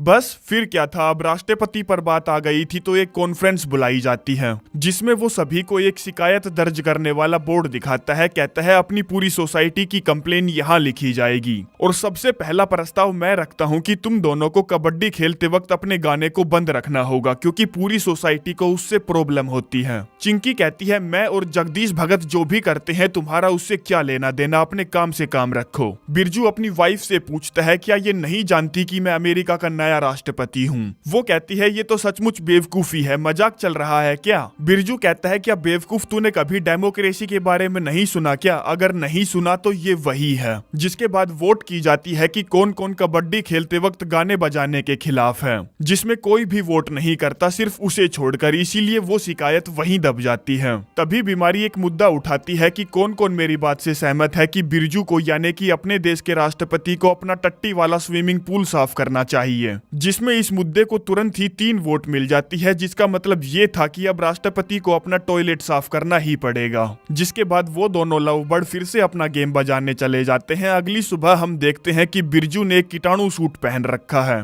और अपना टट्टी वाला पूल साफ करने में लगा हुआ है, जो सब करते वक्त उसको बहुत गुस्सा आ रहा था क्योंकि उसका प्लान उसी पर ही उल्टा पड़ गया था। तभी वहाँ चिंकी बजवाले उससे बात करने आती है, जिससे बात करने से पहले वो नहा धोकर आता है। चिंकी कहती है मुझे माफ कर दो बैक टू बैक बार बार गाना बजाने के लिए। वो कहता है अरे नहीं नहीं नहीं कोई बात नहीं, तुम कंटिन्यू रखो, वैसे भी मैं वोट हार गया था। चिंकी कहती है मैं जानती हूँ कि तुम्हारी मेरे लिए क्या फीलिंग है और फिर भी मैंने तुमको जानबूझकर परेशान किया, इसीलिए मैं माफी चाहती हूँ। वो कहता है हाँ ठीक है, मैंने मान ली तुम्हारी माफी, पर देखो उस रात अगर मैं आतिशबाजी नहीं करता तो जगदीश भगत यहाँ कभी नहीं आता और अपना चक्कर चलता रहता। चिंकी कहती है वो सब मुझे नहीं पता, पर जगदीश भगत अब यहाँ हैं, जो बोलकर वो वहां से चली जाती है कि ये साला कभी नहीं सुधरने वाला। जिसके जाने के बाद वो काफी देर तक वहीं बैठा रहता है और कुछ प्लान बनाता है, जिस प्लान को एप्लीकेबल करने के लिए वो जगदीश भगत को अपने साथ एक लॉन्ग राइड पर ले जाता है, जिसमें वो उसे 12 घंटे की ड्राइव करके रेगिस्तान के बीचों बीच ले जाकर खड़ा कर देता है और बहाना लगाकर जगदीश से कहता है टायर पंचर हो गया लगता है, एक बार देखना जरा। जगदीश टायर को उतर कर देखने जाता है, जिसके उतरते ही वो अपनी गाड़ी को वहां से भगा लेता है और जगदीश बस उसको वहीं खड़ा खड़ा देखता रहता है, इस उम्मीद में कि वो टेस्ट ड्राइव ले रहा है, वापस आएगा मुझे लेने के लिए। जबकि बिरजू भड़वा उसको यहाँ रेगिस्तान में अकेला छोड़कर भाग जाने वाला था,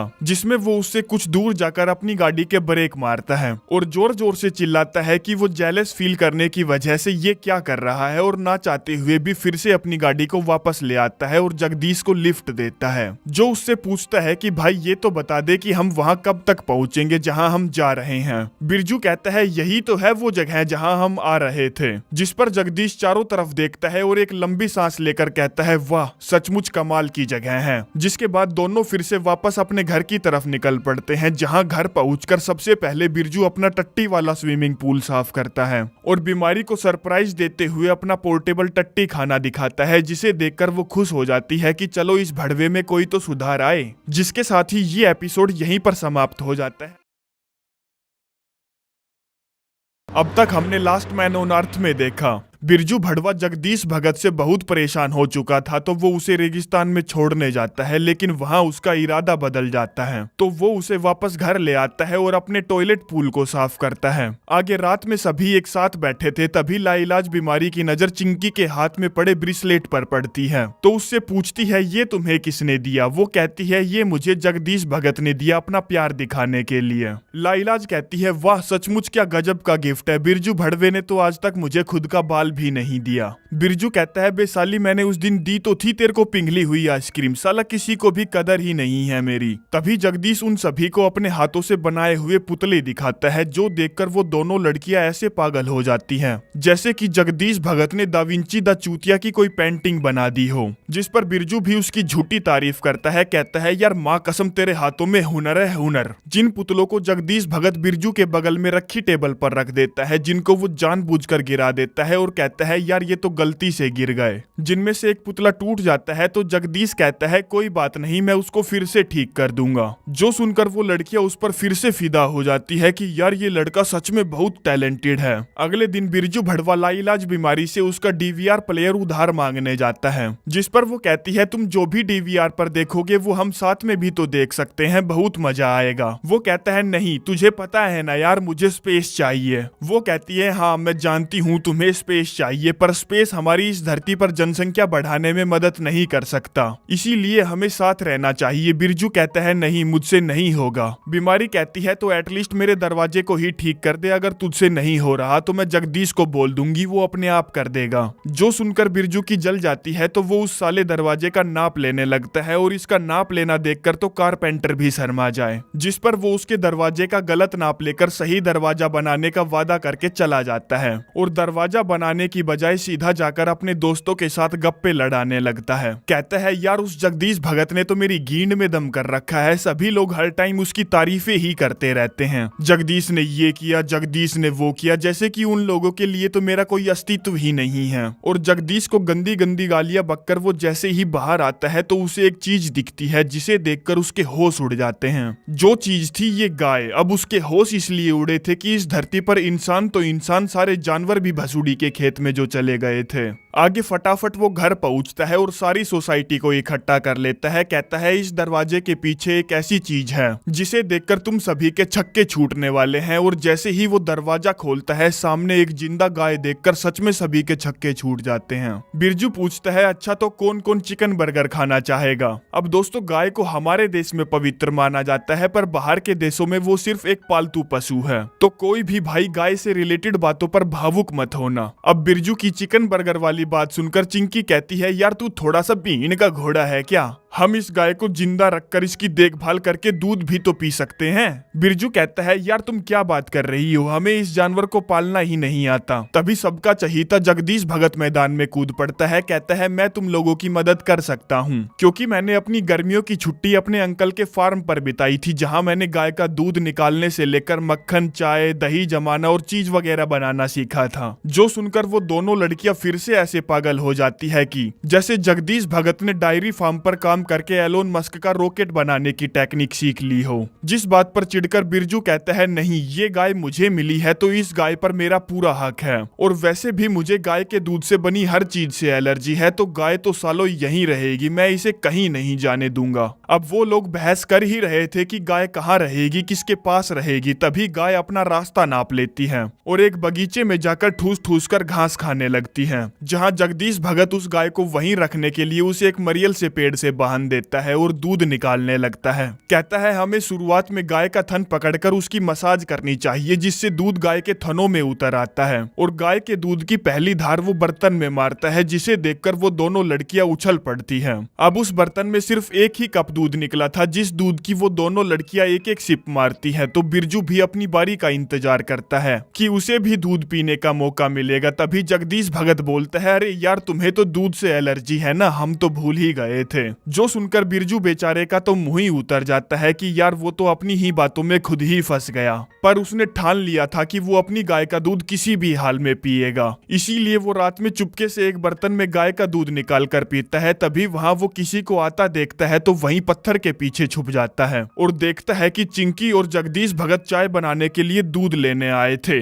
जिन दोनों को एक साथ देखकर उसकी जल जाती है तो वो गाय की रस्सी खोल देता है ताकि गाय का भागने का सारा इल्जाम जगदीश भगत पर लगे, जिस गाय को वो अपने सीक्रेट अड्डे पर ले जाता है और अगले दिन सुबह हो जाती है। जगदीश भगत दौड़ता हुआ उन दोनों लड़कियों के पास आता है। कहता है गाय अपने ठिकाने पर नहीं है, वो भाग गई, जिस पर वो सारे मिलकर उसको ढूंढने लगते हैं पर किसी को भी गाय का एक बाल तक नहीं मिलता, जिसका सारा इल्जाम जगदीश भगत अपने ऊपर ले लेता है। कहता है मैंने गाय को बहुत अच्छे से बांधा था पर जब मैं सुबह उठा तो मुझे वहाँ गाय नहीं मिली। बिरजू जो उसे सभी के सामने शर्मिंदा करना चाहता था और खुद हीरो बनना चाहता था कहता है हाँ दोस्त, गाय को भगाने में 100% तेरी ही गलती है क्योंकि तूने रस्सी को अच्छे से नहीं बांधा था, पर तू चिंता मत कर, मैं तेरे साथ हूँ, मैं गाय को कहीं से भी ढूंढ कर लाऊंगा, चाहे मुझे उसके लिए जहन्नुम ही क्यों ना जाना पड़े। तभी चिंकी जो जानती थी कि बिरजू क्या चीज है उससे कहती है तुम जानते हो ना गाय कहाँ है, हमें बेवकूफ मत बना। बिरजू कहता है यार तुम क्या बकवास कर रही हो, भला मुझे कैसे पता होगा गाय कहाँ है, क्यों ना हम उस गाय को साथ मिलकर ढूंढे। जिस गाय को ढूंढने के लिए वो पूरे शहर का नक्शा उठाते हैं और उस नक्शे को 4 हिस्सों में डिवाइड करते हैं। चिंकी बिरजू से पूछती है कि तेरा वो फुटबॉल के दोस्तों वाला बार कहाँ है, मैं उस वाले हिस्से को लूंगी क्योंकि मुझे तुझ पर यकीन नहीं है।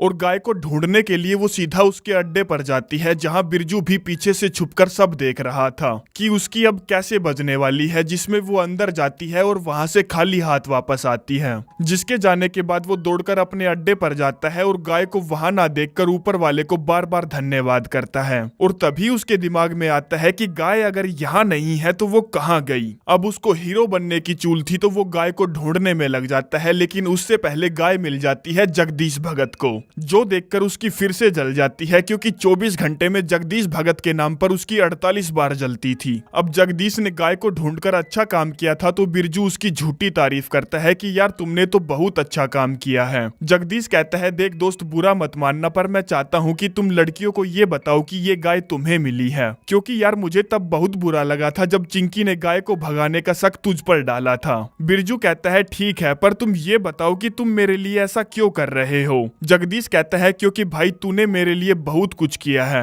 अगर तू उस दिन बोर्ड पर अलाइव इन लापतागंज नहीं लिखता तो मैं यहाँ कभी नहीं होता और अपने सपनों की लड़की से कभी नहीं मिल पाता। मेरे पास कहने के लिए अब दोस्त है और एक गाय है जो दूध देती है, और इस मरी हुई धरती पर इतना सब पाकर मैं बहुत खुश हूँ। जो सब कुछ मुझे बस तेरी बदौलत ही मिला है मेरे भाई। आगे रात हो जाती है और जब सारी सोसाइटी एक साथ बैठी होती है तब बिरजू भड़वा कहता है ये देखो मुझे मिल गई गाय, जो देखकर सभी लोग खुश हो जाते हैं और गाय के दूध से नहीं पता क्या बनाकर खाते हैं पर उन्हें मजे आते हैं। पर अपना बिरजू भड़वा गाय के दूध से बना हुआ कुछ नहीं खा सकता था क्योंकि वो अपने ही झूठ के माया जाल में जो फंस गया था। आगे रात में जब सभी अपने अपने घर सोने चले जाते हैं तभी लाइलाज बीमारी जोर जोर से चिल्लाती है। सभी लोग दौड़कर उसके घर जाते हैं जहां वो देखते हैं कि गाय उसके घर में घुस गई है, जो देखकर बिरजू को उस पर बहुत हंसी आती है। तो लाइलाज बीमारी कहती है ठीक है हम गाय को यहीं रहने देते हैं क्योंकि अब समय आ गया है कि मैं अपने हस्बैंड के साथ रहूं उसी के घर पर। जो सब सुनकर बिरजू की हंसी उदासी में बदल जाती है कि यार ये तो बहुत गलत हुआ। आगे वो दोनों अपने बिस्तर में होते हैं जहां लाइलाज बीमारी अपने पैरों में भर भर कर वैसलीन लगा रही थी, जिसको ऐसा करता देख बिरजू को बहुत गुस्सा आ रहा था क्योंकि उसकी प्राइवेसी जो चली गई थी। जिसके साथ ही ये एपिसोड यहीं पर समाप्त हो जाता है।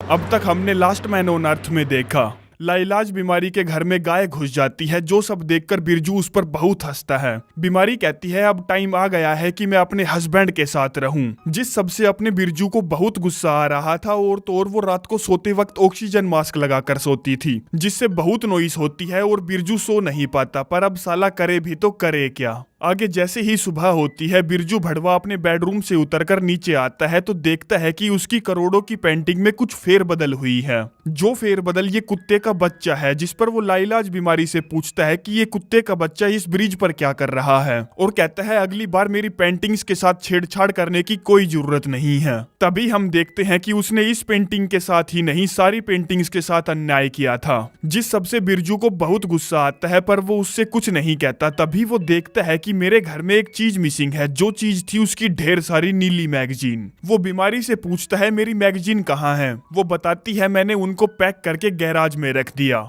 बिरजू कहता है बे साली बेवकूफ, क्या तुम मेरी चीजों को इधर से उधर रखना बंद करोगी। बीमारी कहती है देख मेरे दोस्त, अब हम दोनों एक साथ रहते हैं तो कुछ भी मेरा या तुम्हारा नहीं है, हम दोनों का है। वो कहता है ठीक है तो हमारी नीली मैगजीन वापस उठाकर यहीं लाओ क्योंकि मुझे हाथ गाड़ी चलानी पड़ती है। वो कहती है ठीक है ना, कोई दिक्कत नहीं है। हाथ गाड़ी चलाने के लिए मेरे पास एक मस्त सी चीज है, जिसमें वो उसे एक एडवर्टाइजमेंट टेम्पलेट देते हुए कहती है कि लो इसे देखकर अपनी हाथ गाड़ी चला लो, जिसमें सिर्फ एक लड़की ऐसे ही पोज देकर खड़ी थी। अब ये सारा टॉर्चर उससे नहीं सहा जा रहा था तो वो घर से बाहर जाने लगता है। बीमारी दौड़कर फटाक से उसे अपने हाथ से बनाई हुई शॉपिंग लिस्ट देती है, जिसको वो गुस्से में लेकर बाहर निकलता है, जहां उसकी नजर शिकायत बोर्ड पर पड़ती है जो कि पूरा भर चुका था, जिस पर सिर्फ हर जगह बिरजू की गलतियों को सुधारने की ही बातें लिखी थी। तभी वो अपनी नजर घुमाता है और देखता है कि जगदीश भगत चिंकी के खुलेआम बाल काट रहा है। अब उसको गुस्सा तो पहले से ही आ रहा था तो वो शिकायत बोर्ड पर लिख देता है कि खुलेआम बाल काटना निषेध है।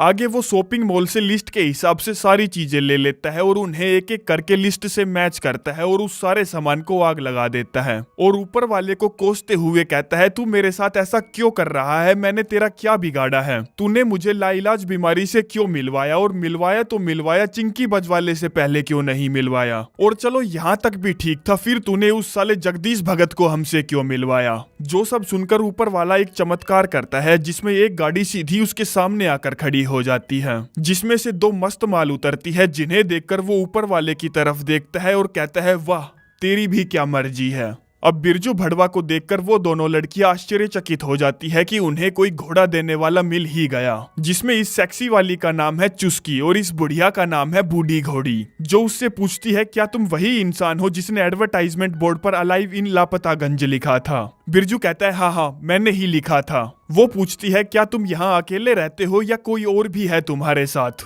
जो सुनकर वो थोड़ा सा सोच में पड़ जाता है कि मैं इन्हें उन बकवास लोगों के बारे में बताऊं या नहीं। अगर बताया तो ये उसके हाथ से चली जाएंगी, जिस पर वो खूब नापतोल करके कहता है हाँ मैं यहाँ अकेला रहता हूँ, इस पूरी दुनिया में मेरा कोई भी नहीं है। जो सुनकर वो लड़कियां खुशी से उछल पड़ती है और वो सारे एक दूसरे से गले मिलते हैं। जिसके बाद वो वहीं पर एक खाली पड़े आलीशान होटल को अपने रहने के लिए चुनते हैं और खुशी में एक शैंपेन की बोतल खोलते हैं कि वो तीनों इस धरती पर आखिरी बचे इंसान हैं। बिरजू उन दोनों से उनका इंट्रोडक्शन लेता है और पहले की ही तरह उनके तारीफों के पुल बांध देता है, क्योंकि वो उन दोनों को अपनी तरफ अट्रैक्ट करना चाहता था और दोनों को एक साथ बजाना चाहता था। जिस पर वो कहती है असली तारीफ के हकदार तो तुम हो जो तुमने उस एडवर्टाइजमेंट बोर्ड पर लिखा कि कोई इंसान लापतागंज में जिंदा है। तुम सचमुच एक जीनियस हो। चुस्की कहती है हमें लगता था कि इस पूरी धरती पर हम सिर्फ 2 औरतें ही बची हैं और हम दोनों हमेशा टेंशन में रहती थी कि अब इंसानों की जनरेशन का क्या होगा, वो कैसे आगे बढ़ेगी जब तक हमें कोई घोड़े वाला मर्द नहीं मिल जाता। तभी बूढ़ी घोड़ी की शैंपेन खत्म हो जाती है तो बिरजू उसके गिलास को फिर से भरता है, जिस पर चुस्की की नजर उसकी पहनी हुई अंगूठी पर पड़ती है और वो पूछती है क्या तुम शादीशुदा हो। अब इससे पहले कि वो उन्हें कुछ टट्टी बताता तभी बूढ़ी घोड़ी बोलती है तुम्हें कोई जरूरत नहीं है हमें वो सब बताने की, हम भला तुम्हारे गड़े मुर्दों के बारे में जानकर क्या करेंगे, पर जो भी हुआ बुरा हुआ। और उसको रात के डिनर के लिए इनवाइट करती है, क्योंकि पेट भरने के बाद ही तो खुदाई का कार्यक्रम चलेगा। जिसके बाद वो फिर से शॉपिंग करता है और सारा सामान लेकर घर पहुंचता है। जो सारा सामान देखकर बीमारी बहुत खुश हो जाती है, लेकिन बिरजू ने एक गलती कर दी थी,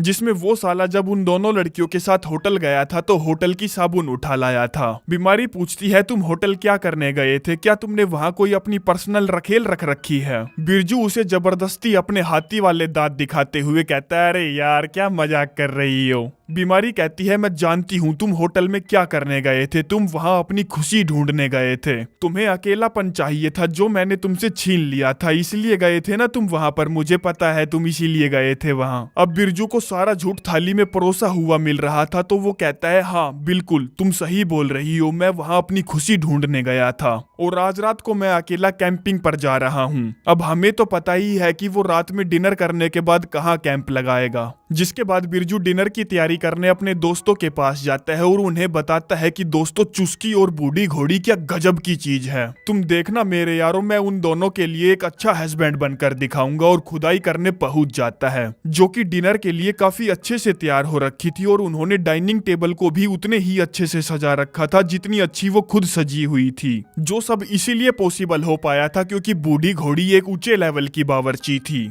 वो सारे डिनर करते हैं और दारू पीते हैं जिसमें उनको बहुत मजे आते हैं और मजे मजे में गलती से बिरजू बूढ़ी घोड़ी को ओल्ड लेडी बोल देता है, जो सुनकर सारे माहौल की माँ बहन एक हो जाती है। बिरजू कहता है आई एम सॉरी, मेरे कहने का मतलब वो नहीं था। जिसके बाद वो बिना सिर पैर हाथ की बातें करने लगता है और बात घुमाने के लिए कहता है मेरी एक बीवी थी लाइलाज बीमारी नाम की, जो कि बहुत टाइम पहले मेरा साथ छोड़कर चली गई, बोले तो मर गई बेचारी, जिसके दुख से मैं कभी नहीं निकल पाया और तो और मुझे वो अभी भी हर जगह फील होती है। जो दुख भरी कहानी सुनकर उन दोनों लड़कियों को बहुत ज्यादा बुरा लगता है कि यार इसके साथ कितना बुरा हुआ है। बिरजू कहता है सॉरी दोस्तों, मैंने ये पूरी पार्टी खराब कर दी मेरी मरी हुई बीवी की सच्ची कहानी सुनाकर। तभी बूढ़ी घोड़ी कहती है मेरे पास एक रास्ता है इस पार्टी को वापस ट्रैक पर लाने का, जिसमें वो गाड़ी चलाकर एक पहाड़ पर जाएंगे जहां नेचुरल गर्म पानी आता है, जिस गर्म पानी में बिरजू उन दोनों का पानी निकालेगा। अब बिरजू जो उनका पानी निकालने की फिराक में था खुशी से उछल पड़ता है, कहता है चलो यारो चलते हैं। वहीं दूसरी तरफ अपनी सोसाइटी भी डिनर कर रही थी जहां चिंकी पूछती है बिरजू कहाँ है वैसे।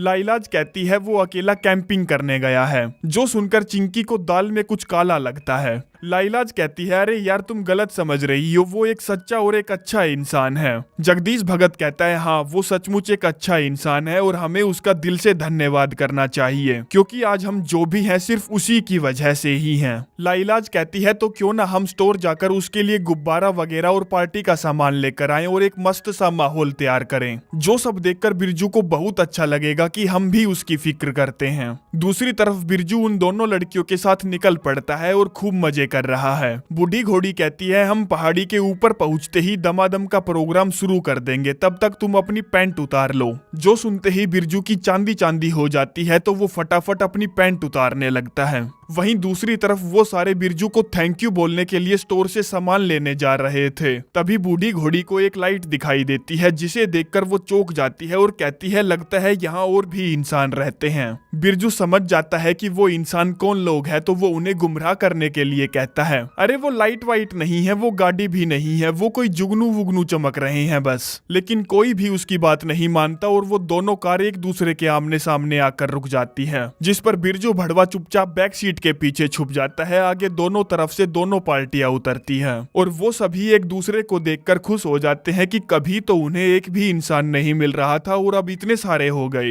बूढ़ी घोड़ी उन्हें बताती है कि हमारे साथ एक कमाल का आदमी है, जिसके साथ हम ऊपर पहाड़ पर खुदाई करने जा रहे हैं और तुम्हें भी शायद उससे मिलना चाहिए। जिसके बाद वो सारे लोग बूढ़ी घोड़ी की कार के पास आकर खड़े हो जाते हैं और बिरजू जब हल्का सा खिड़की से बाहर झांक कर देखता है तो लाइलाज बीमारी उसे पहचान लेती है। कहती है बिरजू, ओ बिरजू।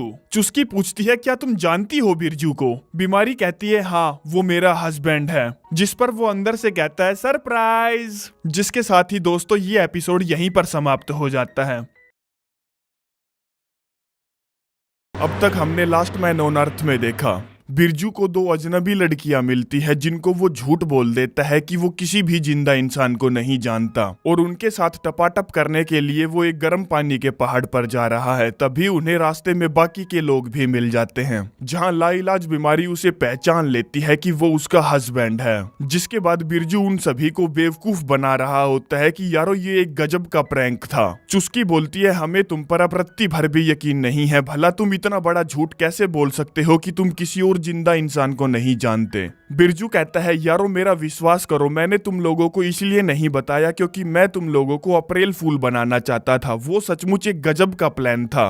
बूढ़ी घोड़ी बोलती है और उसका क्या, जो तुमने हमें बताया था कि तुम्हारी वाइफ लाइलाज बीमारी मर चुकी है। अब ये मरने वाली बात सुनकर अपनी वाली पार्टी के तो होश ही उड़ जाते हैं कि यार ये क्या गजब का टोपीबाज आदमी है। बिरजू फिर से बहाने लगाते हुए कहता है यार लाइलाज बीमारी मैंने तेरे बारे में नहीं कहा था, मैंने तो किसी और लाइलाज बीमारी के बारे में कहा था। और मुझे सचमुच बुरा लग रहा है तुम लोगों के लिए कि तुम लोगों ने पूरे प्लान की माँ बहन एक कर दी। जो सब कुछ सबको अच्छे से समझ में आ रहा था कि यहाँ चल क्या रहा था। जिस पर वो सभी गुस्सा होकर अपनी अपनी कार में बैठकर वहां से निकल लेते हैं, उसको वहीं अकेला छोड़कर। जिसके बाद सीधी सुबह हो जाती है और हम देखते हैं कि वो बेचारा टुचुक टुचुक टुचुक टुचुक करके पैदल अपने घर पहुंचने की कोशिश कर रहा है। दूसरी तरफ सभी लोग आपस में बहुत ज्यादा खुश है। चुस्की कहती है यार क्या गजब की बात है कि तुम लोगों के पास गाय है। तब तक बिरजू भी वहां पहुंच जाता है, जिसे देखकर सभी लोग अपना मुंह फेर लेते हैं। वो उनसे काफी बातें करने की कोशिश करता है, लेकिन वो अपने मुंह से एक लफ्ज तक नहीं निकालते क्योंकि वो उसे इग्नोर कर रहे थे। बिरजू कहता है यार तुम लोगों को क्या हुआ है, मैंने तुम लोगों को बताया तो था कि वो सिर्फ एक मजाक था। जिसके बाद वो लाइलाज बीमारी से बात करने अपने घर जाता है, जहां वो भूतों की एक्टिंग करने लगती हो। वो पूछता है तुम ये क्या कर रही हो, मुझे तुमसे बात करनी है। वो कहती है हाँ तो कर लेना, मैं तो भूत हूँ, मैं तो मर गई थी ना, तुमने ही तो कहा था। बिरजू कहता है यार ये सब करना बंद कर, मैं सच बोल रहा हूँ कि मैं उन लड़कियों के साथ रंगारंग पार्टी करने के लिए पहाड़ पर जा रहा था, पर मैंने उन सभी के साथ कुछ किया तो नहीं ना। वो कहती है तुझे अभी भी समझ में नहीं आया ना, तू साले एक बहुत बड़ी गंदी नाली का कीड़ा है और तू वही रहेगा, तो चल अब इस घर से निकल, तेरा हो गया यहाँ। बिरजू कहता है पर ये घर तो मेरा है ना। वो कहती है नहीं, तेरे जैसे जानवर का कोई घर नहीं होता जो कहीं पर भी मुंह मारता फिरता हो, तो चल अब निकल यहाँ से। जहां से वो बेचारा अपनी बुरी सी शक्ल लेकर अपने दोस्तों के अड्डे पर पहुंचता है और अपनी सारी भड़ास निकालता है कि उसके साथ ये क्या चल रहा है, और गंदी गंदी गालियां बककर वहीं टेबल पर सो जाता है। अगली सुबह चुस्की और बूढ़ी घोड़ी लाइलाज बीमारी से दोस्ती का हाथ बढ़ाने आती है और उससे माफी मांगते हुए कहती है कि वो उसकी फीलिंग को हर्ट नहीं करना चाहती थी। लाइलाज बीमारी जो उनको दोषी समझती थी कहती है ये कोई लास्ट मैन ऑन अर्थ की सीरीज चल रही है क्या, जो तुम्हें फटाफट टपाटप करने का डिसीजन लेना पड़ा, वो भी एक ऐसे इंसान के साथ जिसको तुम 1.5 घंटे पहले ही मिली थी। क्या तुम्हारे अंदर इतनी तड़प भरी थी कि तुम्हें कोई भी चलेगा? चुस्की कहती है तुम जानती हो बिरजू ने हमें बताया था कि उसकी वाइफ मर चुकी है और वो इस धरती पर अकेला है।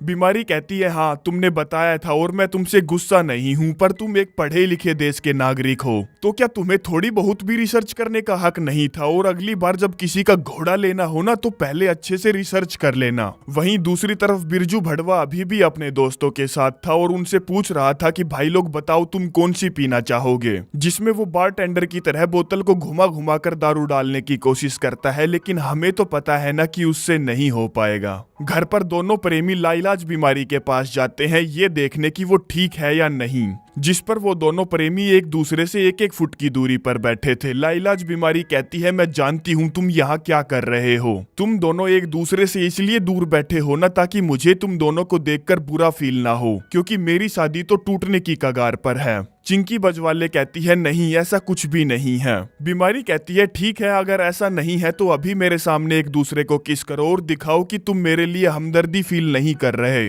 वो दोनों किस करते हैं और बीमारी कहती है ठीक है मैं कुछ समय के लिए अकेला रहना चाहती हूँ, मुझे मेरे हाल पर छोड़ दो। दूसरी तरफ बिरजू का हाल बेहाल हुआ जा रहा था दारू पी पी कर, और वो इस इंतजार में पड़ा था कि कोई तो उसे लेने आएगा, किसी को तो उसकी परवाह होगी। लेकिन अजी मेरा घंटा किसी को भी उसकी नहीं पड़ी थी। अगले दिन अब उस बेवकूफ को शांति नहीं थी तो वो गिली सूट पहनकर झाड़ियों में छिपकर एक दूसरों की बातें सुनने लगता है, जहां उसे पता चलता है कि उसके सारे झूठों से अब तक पर्दा उठ चुका है और किसी को भी अब उस झूठे इंसान की जरा भी परवाह नहीं है। वो सोचते थे कि बिरजू भड़वा इस दुनिया का सबसे झूठा इंसान है। रात के टाइम वो फिर से अपनी पूल टेबल पर पड़ा होता है और अपने आप में ही बड़बड़ा रहा होता है कि मुझे बिल्कुल भी अच्छा नहीं लग रहा, कि वो लोग मुझे बिल्कुल भी याद नहीं कर रहे, पता नहीं वो मुझ पर गुस्सा क्यों है, जबकि मैं तो सिर्फ वो करना चाहता था जो मैं करना चाहता था। वहीं पूरी सोसाइटी आग के आगे बैठकर मजे ले रही थी, तभी बिरजू भी वहां पहुंचता है और उन सभी से माफी मांगता है। कहता है दोस्तों मैं अकेला नहीं रह सकता। वो कहते हैं ठीक है हमारे साथ रहो पर हम तुम्हें इग्नोर करेंगे। बिरजू कहता है नहीं कर पाओगे और जोर जोर से चिल्लाने लगता है, और वो ऐसा तब तक करने का फैसला करता है जब तक कोई उसे रोके ना। पर साला कोई भी उसे नहीं रोकता तो उसे बताना पड़ता है कि वो चुस्की और बूढ़ी घोड़ी के साथ कबड्डी खेलने जा रहा था और वो बिल्कुल भी अप्रैल फूल नहीं था। जिसके साथ साथ वो ये भी बता देता है कि वो चिंकी बजवाले के खेत में भी हल चलाना चाहता था। मुझे जनसंख्या बढ़ाने से कोई लेना देना नहीं था, बस मैं उसे बजाना चाहता था, किसी भी हाल में बजाना चाहता था। फिर वो लाइलाज बीमारी से कहता है मैंने तुम्हारे साथ सबसे ज्यादा गलत किया, मैंने शुरुआत से ही तुमको नजरअंदाज किया, कभी भी तुम्हारी परवाह नहीं की और हमें कभी भी शादी नहीं करनी चाहिए थी। जब मैंने तुमसे कहा था शादी के वक्त की मुझे मंजूर है वो भी एक झूठ था। जो बोलकर वो वहां से चला जाता है और अपने दोस्तों को बताता है कि मैंने उन सभी को सच सच बता दिया है और अब मुझे सचमुच अच्छा लग रहा है क्योंकि मैंने आज पहली बार सही किया। तभी वहां लाइलाज बीमारी आती है और उसे एक फाइल देती है जिसके अंदर तलाक के पेपर थे। जो सारी बातें लाइलाज बीमारी ने अपने हाथों से लिखी थी क्योंकि वो एक नोटरी जो हुआ करती थी पहले। बिरजू पूछता है क्या तुम यही चाहती हो? वो कहती है हाँ मैं यही चाहती हूँ क्योंकि तुम मेरे बिना ज्यादा अच्छे हो और मैं बस तुम्हें खुश देखना चाहती हूँ, तो चलो साइन करो। जिसके बाद बिरजू भड़वा तलाक के पेपर पर साइन करता है और लीगल तरीके से तलाकशुदा आदमी बन जाता है। अब लाइलाज बीमारी जिसका दिल बहुत बड़ा था वो अभी भी मुस्कुरा रही थी और वो दोनों एक दूसरे से गले मिलते हैं। जिसके बाद वो वहां से चली जाती है और बिरजू अपने दोस्तों से कहता है दोस्तों अब वो मेरी वाइफ नहीं एक्स वाइफ है। जिसके साथ ही ये एपिसोड यहीं पर समाप्त हो जाता है। अब तक हमने लास्ट मैन ऑन अर्थ में देखा लाइलाज बीमारी बिरजू भड़वा को तलाक दे देती है, जिसके जाने के बाद वो अपने दोस्तों से कहता है अब वो मेरी वाइफ नहीं एक्स वाइफ है। और जब पूरी सोसाइटी एक साथ बैठी होती है तब वो लाइलाज बीमारी के साथ वहां होता है, जहां बीमारी सभी को बताती है कि हम दोनों ने आपसी सहमति से एक दूसरे को डिवोर्स दे दिया। बिरजू भड़वा कहता है हाँ क्योंकि हम एक दूसरे का भला चाहते थे, और लाइलाज बीमारी से कहता है तुम जब भी चाहो तुम्हारे लिए मेरे घर का दरवाजा हमेशा खुला है। बीमारी कहती है नहीं दरवाजा तो मेरे घर का खुला है क्योंकि तुमने उसे तोड़ जो दिया था और अभी तक ठीक भी नहीं किया। जिसके बाद वो शैंपेन का एक एक गिलास उठाते हैं। बिरजू कहता है बीमारी मैं चाहता हूँ कि तुम अपनी जिंदगी काफी अच्छे से जियो और वो खुशी ढूंढ ढूंढो जो तुम्हें खुशी दे पाए। बीमारी कहती है आपका बहुत बहुत धन्यवाद जो आपने अपनी जिंदगी के 3 हफ्ते हमारी शादी को दिए। अब 3 हफ्तों वाली बात सुनकर चुस्की और बूढ़ी घोड़ी चौंक जाती है कि साला हमें तो लगा था कि ये दोनों हस्बैंड वाइफ दुनिया के खत्म होने से पहले से ही हैं। अब सभी लोगों का बिरजू के साथ गिला शिकवा दूर हो चुका था तो बूढ़ी घोड़ी सभी के लिए तानपूरा बजाती है। अगले दिन सुबह हो जाती है और बिरजू भड़वा अब आजाद है कुछ भी करने के लिए, जिसमें वो एक कटर मशीन के अंदर कलर के डब्बे डालकर अपने घर को फिर से गंदा करता है। तभी बूढ़ी घोड़ी जिसको उससे कुछ चाहिए था उससे मिलने आती है। कहती है मुझे कोई आइडिया नहीं था कि तुम्हारी शादी को सिर्फ 3 हफ्ते ही हुए हैं और अब जब तुम्हारा डिवोर्स हो चुका है तो तुम्हारा क्या विचार है बिल्ली मारने का। तभी वहाँ लाइलाज बीमारी आ जाती है अपना कुछ सामान लेने, जिसे देखकर वो दोनों चुप हो जाते हैं। तो वो कहती है मुझ पर ध्यान मत दो, जो कर रहे हो वो करते रहो। बूढ़ी घोड़ी बिरजू से कहती है तो फिर ठीक है 3 बजे मिलते हैं, तुम अपना डंडा तैयार रखना बिल्ली मारने के लिए। वहीं दूसरे घर में हम उन दोनों लव बर्ड्स को देखते हैं जिसमें जगदीश भगत चिंकी के लिए दिल की शेप का पैनकेक बनाकर लाता है और उसे आई लव यू बोलता है, जिसके रिप्लाई में वो लव यू टू नहीं बोलती बस थैंक यू बोलती है। बिरजू भड़वा को कॉफी पीनी थी तो वो दूध लेने गाय के पास जाता है जहाँ चुस्की पहले से मौजूद थी, जो बिरजू को खुश देखकर उससे पूछती है क्या बात है, बड़ा खुश नजर आ रहा है भड़वे। वो कहता है हाँ खुश तो होना चाहिए ना, क्योंकि मैंने लाइलाज बीमारी को उसकी खुशी के लिए डिवोर्स दे दिया। जिस पर चुस्की जलेबी की तरह बातों को घुमाते हुए उससे पूछती है तो फिर क्या प्लान है तुम्हारा खड्डा खोदने का। वो कहता है खड्डा खोद देंगे, खड्डा कोई दिक्कत नहीं है। चुस्की कहती है ठीक है फिर 5 बजे मिलते हैं। बिरजू कहता है हाँ ये सही रहेगा क्योंकि मेरी 3 बजे की एक और अपॉइंटमेंट है। आगे बिरजू भड़वा एक जरूरी काम करने के लिए कहीं जा रहा होता है, तभी रास्ते में उसे जगदीश भगत मिलता है, जिससे वो पूछता है दोस्त क्या हुआ, तुम ठीक तो हो ना, तुम यहाँ अकेले बाहर क्यों घूम रहे हो।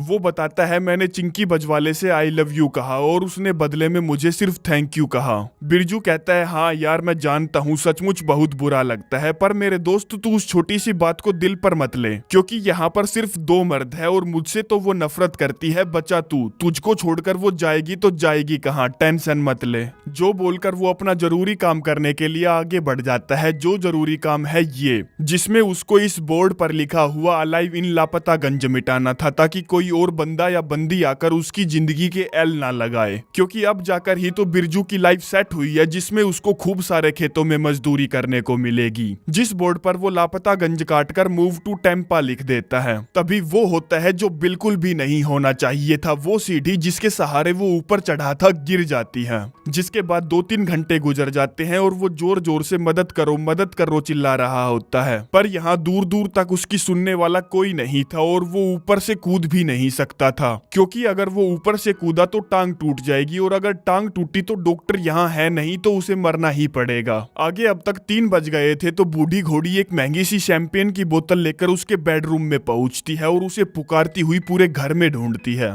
लेकिन वो उसे नहीं मिलता, क्योंकि वो बेचारा तो धूप में अपनी पैंट खोलकर थोड़ी सी छाया करने की कोशिश कर रहा था, लेकिन ऊपर वाले को वो भी मंजूर नहीं था। जिसके बाद अब तक 5 बज गए थे तो चुस्की भी उसके बेडरूम में जाती है, जहां वो बूढ़ी घोड़ी को देखती है तो उससे पूछती है तुम यहाँ क्या कर रही हो। वो कहती है मैं तो यहाँ खुदाई करवाने आई थी। बूढ़ी घोड़ी कहती है हाँ खुदाई तो मैं भी करवाने आई थी, पर वो साला यहाँ है ही नहीं, उसका कुछ नहीं हो सकता, वो हमेशा साला गोलीबाज ही रहेगा। तभी वहाँ लाइलाज बीमारी भी आ जाती है, जो उन दोनों को देखकर कहती है वाह तुम लोगों ने तो सचमुच बिल्कुल भी समय बर्बाद नहीं किया। वहीं दूसरी तरफ अब अगले दिन की दोपहर हो जाती है, जिस कड़कड़ाती धूप की वजह से वो बिल्कुल टमाटर की तरह लाल पड़ जाता है और अपने लिए छाया करने का पूरा तामझाम करता है, पर छाया नहीं होती। वहीं शाम के टाइम लाइलाज बीमारी अपने लिए कॉफी लेने जाती है, जहां चुस्की और बूढ़ी घोड़ी भी मौजूद थी, जिनसे वो पूछती है क्या हुआ, मेरे एक्स हस्बैंड से तृप्ति मिली या नहीं मिली। वो कहती है नहीं, क्योंकि वो आया ही नहीं।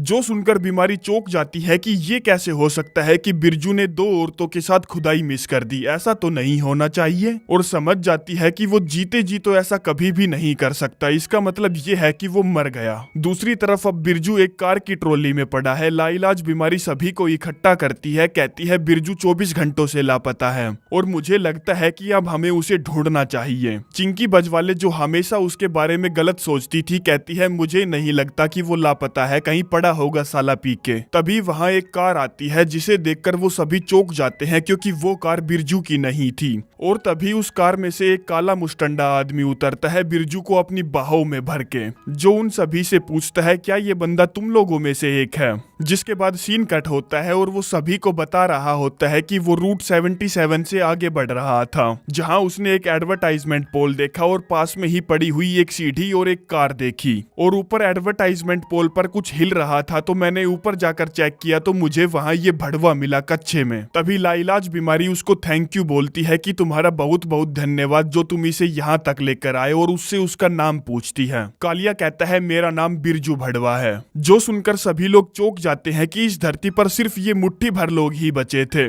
और इनमें से भी 2 इंसान ऐसे थे जिनके नाम सेम टू सेम थे, जो कि अजीब बात थी। जिसके बाद कालिया सबको बताता है कि वो नॉर्थ कैरोलिना में पला बढ़ा और मिलिट्री में मैकेनिक था। जो सुनकर अपना बिरजू कहता है यार मैं भी तो आर्मी में था। बीमारी उसको चुप रहने के लिए कहती है क्योंकि सभी को पता था कि वो एक झूठा है। अब इस कालिये बिरजू को देखकर जगदीश अनसिक्योर फील कर रहा था, तो वो उसे अपना नाम बताता है और कहता है मैं हूँ चिंकी बजवाले का बॉयफ्रेंड, ताकि वो कालिया चिंकी बजवाले पर लाइन ना मारे। तभी कालिया बिरजू पूछता है तुम में से टेम्पा कौन जा रहा है, क्योंकि मैंने जब बिरजू को वहां से उठाया तब एडवर्टाइजमेंट बोर्ड पर लिखा हुआ था मूव टू टेम्पा। चुस्की अपने बिरजू से पूछती है भला तुमने एडवर्टाइजमेंट बोर्ड पर ऐसा क्यों लिखा। बिरजू कहता है यार मैं तो मजाक कर रहा था। जो सुनकर सभी लोग समझ जाते हैं कि इस साले का कुछ नहीं होने वाला, तो वो अपने अपने घर चले जाते हैं। और बिरजू अफसोस में वहीं बैठा रहता है कि यार उसके हाथ से तो वो दोनों लड़कियां भी गई, उसकी वाइफ भी गई, और तो और उसका नाम भी गया। साली जिंदगी ही खराब है। घर पर जगदीश चिंकी से कहता है वो कालिया क्या हैंडसम लोंडा है, और अपने लिए एक मोटा सा पैग बनाता है क्योंकि उसे लगता था कि चिंकी अब उस मोटे के साथ न रहकर कालिये के साथ रहेगी। चिंकी कहती है यार तुम ये पागलों जैसी हरकतें करनी बंद करो, मैं तुम्हें पसंद करती हूँ। जगदीश कहता है हाँ पर तू मुझसे प्यार नहीं करती। जो बात उसको बुरी लगती है तो वो सोने चली जाती है। वहीं बिरजू बूढ़ी घोड़ी के पास जाता है और कहता है मैंने डेट मिस कर दी, उसके लिए मैं माफी चाहता हूँ। और कहता है तो फिर कल का क्या प्लान है। बूढ़ी घोड़ी कहती है नहीं नहीं नहीं नहीं, मेरा अब मूड बदल गया, मैं अब वो सब नहीं करना चाहती, और उसके मुंह पर दरवाजा बंद करके चली जाती है। जिसके बाद वो खिड़की से झांक कर देखता है कि वो दोनों कालिये बिरजू के साथ पूरी रात मजे करने के प्लान बना रही है, क्योंकि वो बंदा ज्यादा हैंडसम था और बॉडी भी ज्यादा अच्छी थी उसकी। अगली सुबह अपना बिरजू पूरी सोसाइटी की सभा बुलाता है और कहता है मेरे पास एक रीजन है, मैंने तुम सभी लोगों को यहाँ एक राष्ट्रपति होने के नाते बुलाया है। अब इससे पहले कि वो अपनी बात पूरी करता बूढ़ी घोड़ी पूछती है क्या बैंड-चोद।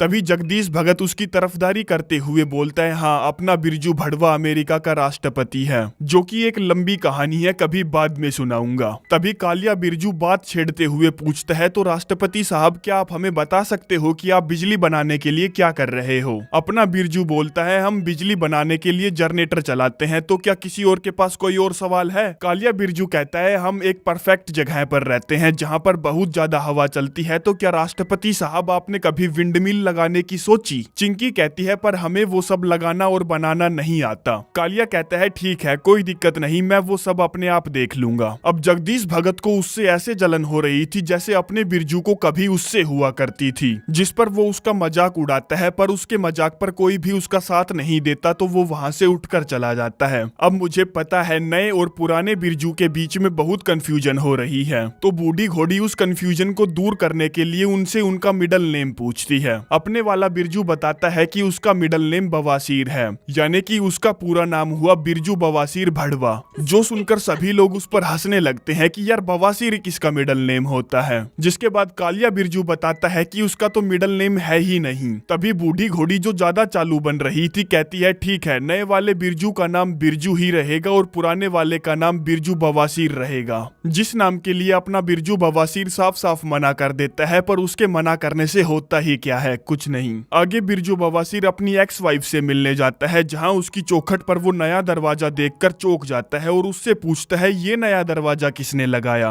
और भला तुमने इतने अच्छे कपड़े क्यों पहन रखे हैं। वो कहती है ड्रेस की बात तो ऐसी है कि मेरा मन किया तो मैंने पहन ली, और रही बात दरवाजे की तो उसको कालिये बिरजू ने लगा दिया। वो कहता है ठीक है चलो कोई बात नहीं, पर क्या तुम मेरी कमर पर थोड़ी सी दवाई लगा दोगी, क्योंकि वो धूप से झुलस गई है। बीमारी जो उसके काम को कभी नहीं नाटती थी इस बार नाट देती है, कहती है मेरे से नहीं होगा, क्योंकि मैं ये एप्पल पाई बनाकर कालिये बिरजू के पास जा रही हूँ। वो पूछता है तो क्या तुम उस कालिये बिरजू को पसंद करने लगी हो। बीमारी कहती है ओ मेरे लाल को जलन हो रही है। वो कहता है नहीं मैं क्यों जलूंगा, हम तो तलाकशुदा है ना, मेरा तुम पर अब कोई हक भी तो नहीं है। वो कहती है हाँ मैं जानती हूँ और गुड नाइट बोलकर चली जाती है। जिसके साथ ही अपना बिरजू नाम से भी गया, काम से भी गया, धाम से भी गया, छोरियों से भी गया और वाइफ से भी गया। और ये एपिसोड यहीं पर समाप्त हो जाता है। अब तक हमने लास्ट मैन ऑन अर्थ में देखा बिरजू बवासीर लाइलाज बीमारी के पास अपनी कमर पर क्रीम लगवाने जाता है, लेकिन वो क्रीम लगाने से साफ मना कर देती है क्योंकि उसे कालिया बिरजू के पास जाना था। अगले दिन हम देखते हैं इस धरती की सारी जनता गाय के पास खड़ी होकर आपस में बहस कर रही है कि वो इस गाय को छत से नीचे कैसे उतारे, जिस पर अपना बिरजू बवासीर कहता है गाय नीचे नहीं जाएगी क्योंकि हमें उसे नीचे भेजना नहीं आता। कालिया बिरजू कहता है गाय नीचे जाएगी, जाएगी कैसे नहीं मैं भी देखता हूँ, और उसको एक थपकी मारता है और गाय ऐसे दौड़ती हुई नीचे जाती है जैसे कि वो वहां थी ही नहीं। जो कमाल देखकर सभी लोग बिरजू की ऐसे तारीफ करने लगते हैं जैसे कि उसने एलोन मस्क का रॉकेट मंगल पर भेजकर वापस धरती पर लैंड करवा दिया हो। खैर अब कालिया बिरजू की इतनी तारीफ होती देख जगदीश भगत और बिरजू बवासीर की जल जाती है। आगे अपना बिरजू बवासीर चाय बनाने के लिए गाय के पास दूध लेने जाता है, जहाँ वो देखता है कि गाय अब एक नए बाड़े में है, जिस पर वो बीमारी से पूछता है ये बाड़ा किसने बनाया।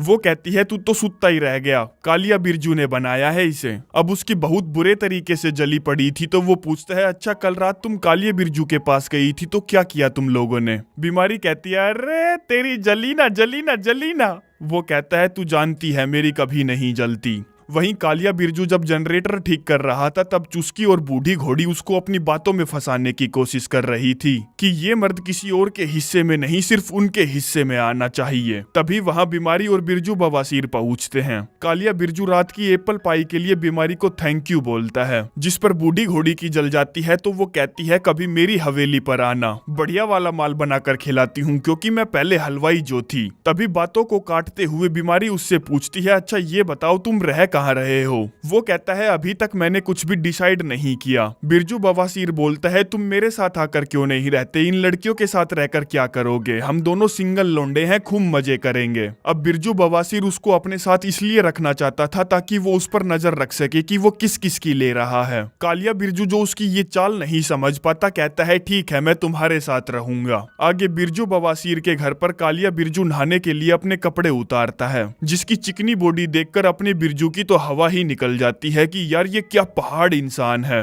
और अगले दिन से पुशअप मारने लगता है और 2-4 पुशअप मारकर उसको ऐसा लगता है कि उसकी बॉडी बन गई तो वो अपनी बॉडी दिखाने कालिया के पास जाता है, जो उससे कहता है तुम ऐसे अधनंगे क्यों घूम रहे हो, जाओ जाकर कपड़े पहन लो। वो कहता है कल तुम भी तो मुझे अपनी बॉडी दिखा रहे थे और आज मैंने दिखा दी तो क्राइम हो गया। कालिया बिरजू कहता है बे साले तेरे दिमाग में बहुत भारी कमी है, मैं कल नहाने जा रहा था। अपना बिरजू कहता है हाँ तो मैं भी तो नहाने जा रहा हूँ, इसीलिए ही तो मैं तुम्हें अपनी बॉडी दिखाने आया था। गांव में ही जगदीश भगत चिंकी बजवाले से मिलने उसके घर जाता है और कहता है आजकल तुम कालिये के साथ बहुत घूम रही हो, उसके साथ घूमना बंद कर दो। अगर तुम चाहती हो कि हमारा रिलेशनशिप ज्यादा चले तो उससे बात करना, उसको इग्नोर करना शुरू कर दो। चिंकी कहती है हम दोनों ने साथ में बहुत अच्छा समय बिताया है और इससे पहले कि वो अपनी बात पूरी करती, जगदीश भगत जो उसको लेकर इनसिक्योर फील कर रहा था कहता है मैं जानता हूँ तुम क्या बोलने वाली हो और इससे पहले कि तुम मुझे छोड़ो मैं तुमको छोड़ता हूँ। वो कहती है अच्छा ठीक है कोई बात नहीं, पर मैं ये कहने वाली नहीं थी, और ऐसा दिखाकर कि उसे कोई फर्क नहीं पड़ता दरवाजा उसके मुंह पर मार देती है।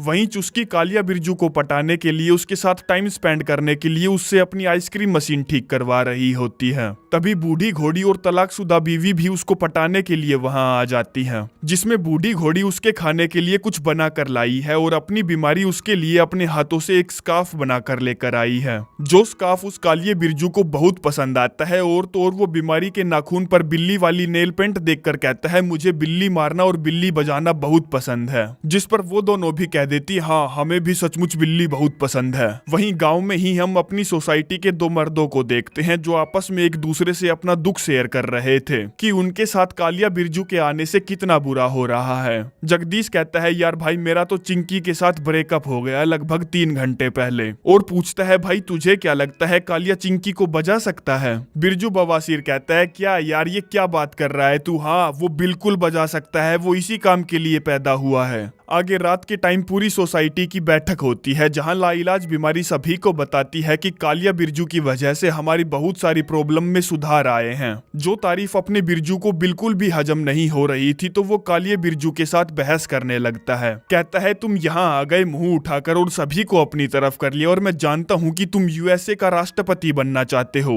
कालिया कहता है अरे नहीं भाई, मुझे नहीं बनना राष्ट्रपति। बवासीर कहता है हाँ तू बन भी नहीं सकता क्योंकि राष्ट्रपति पद के लिए इलेक्शन लड़ने पड़ते हैं जो अब से 4 साल बाद होंगे। तभी बूढ़ी घोड़ी जो 1.5 शाणी थी कहती है 4 साल का इंतजार क्यों करना, हम अभी वोट कर लेते हैं और मैं वोट देती हूँ कालिया बिरजू को। जिसके साथ ही सभी उसी को ही वोट देते हैं, यहाँ तक कि बीमारी भी उसी को वोट करती है। जिस सबसे होता तो कुछ नहीं, बस बिरजू बवासीर से उसका राष्ट्रपति पद छीन लिया जाता है और दे दिया जाता है कालिया बिरजू को। जिसके बाद राष्ट्रपति साहब सभी से पूछते हैं हमारे पास यहाँ पर बहुत सारी खाली जमीनें हैं तो क्या किसी ने फसलें उगाने के बारे में सोचा।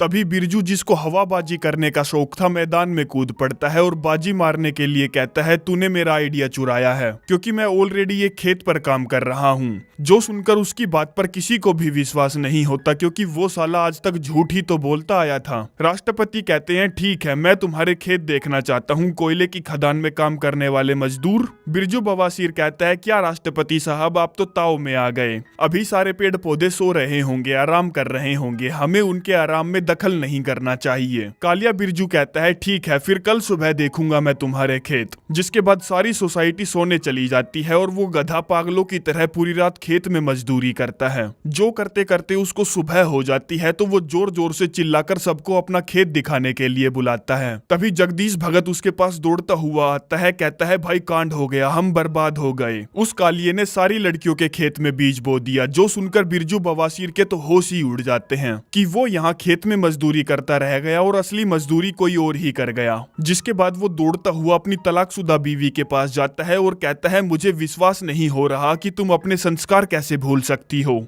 वो पूछती है साले क्या हुआ, हमें तो बहुत मजे आए। तभी पीछे से चिंकी भी आ जाती है ये बोलते हुए कि यार आज तो मजे ही आ गए, वाह कालिया तुमने क्या गर्म पानी का हीटर चालू किया। जो सुनकर बिरजू बवासीर के चेहरे पर फिर से खुशी वापस आ जाती है कि उस कालिये ने किसी के साथ भी कबड्डी नहीं खेली। आगे कालिया बिरजू उसके खेत देखने जाता है और कहता है वाह सच में क्या गजब का काम किया है बिरजू तूने। रात के टाइम हम देखते हैं कि कालिया लाइलाज बीमारी को बजा रहा है और वो अभी भी अपनी बजवाने से ज्यादा उससे बातें कर रही है, जो सब कालिया बिरजू को बहुत अच्छा लग रहा है। दूसरी तरफ बूढ़ी घोड़ी और चुस्की को उनके इंटीमेशन की आवाज आ रही थी तो उन्हें बुरा फील हो रहा था कि ये कालिया तो उनके हाथ से गया। और तो और उनकी इंटीमेशन की आवाजें इन दोनों तक भी आ रही थी जो दोनों बिल्कुल सदमे में थे। बिरजू बवासीर कहता है मैं उस कालिये को मारना चाहता हूँ। जगदीश भगत कहता है हाँ भाई मैं तेरा साथ दूंगा। जिसके साथ ही ये एपिसोड यहीं पर समाप्त हो जाता है।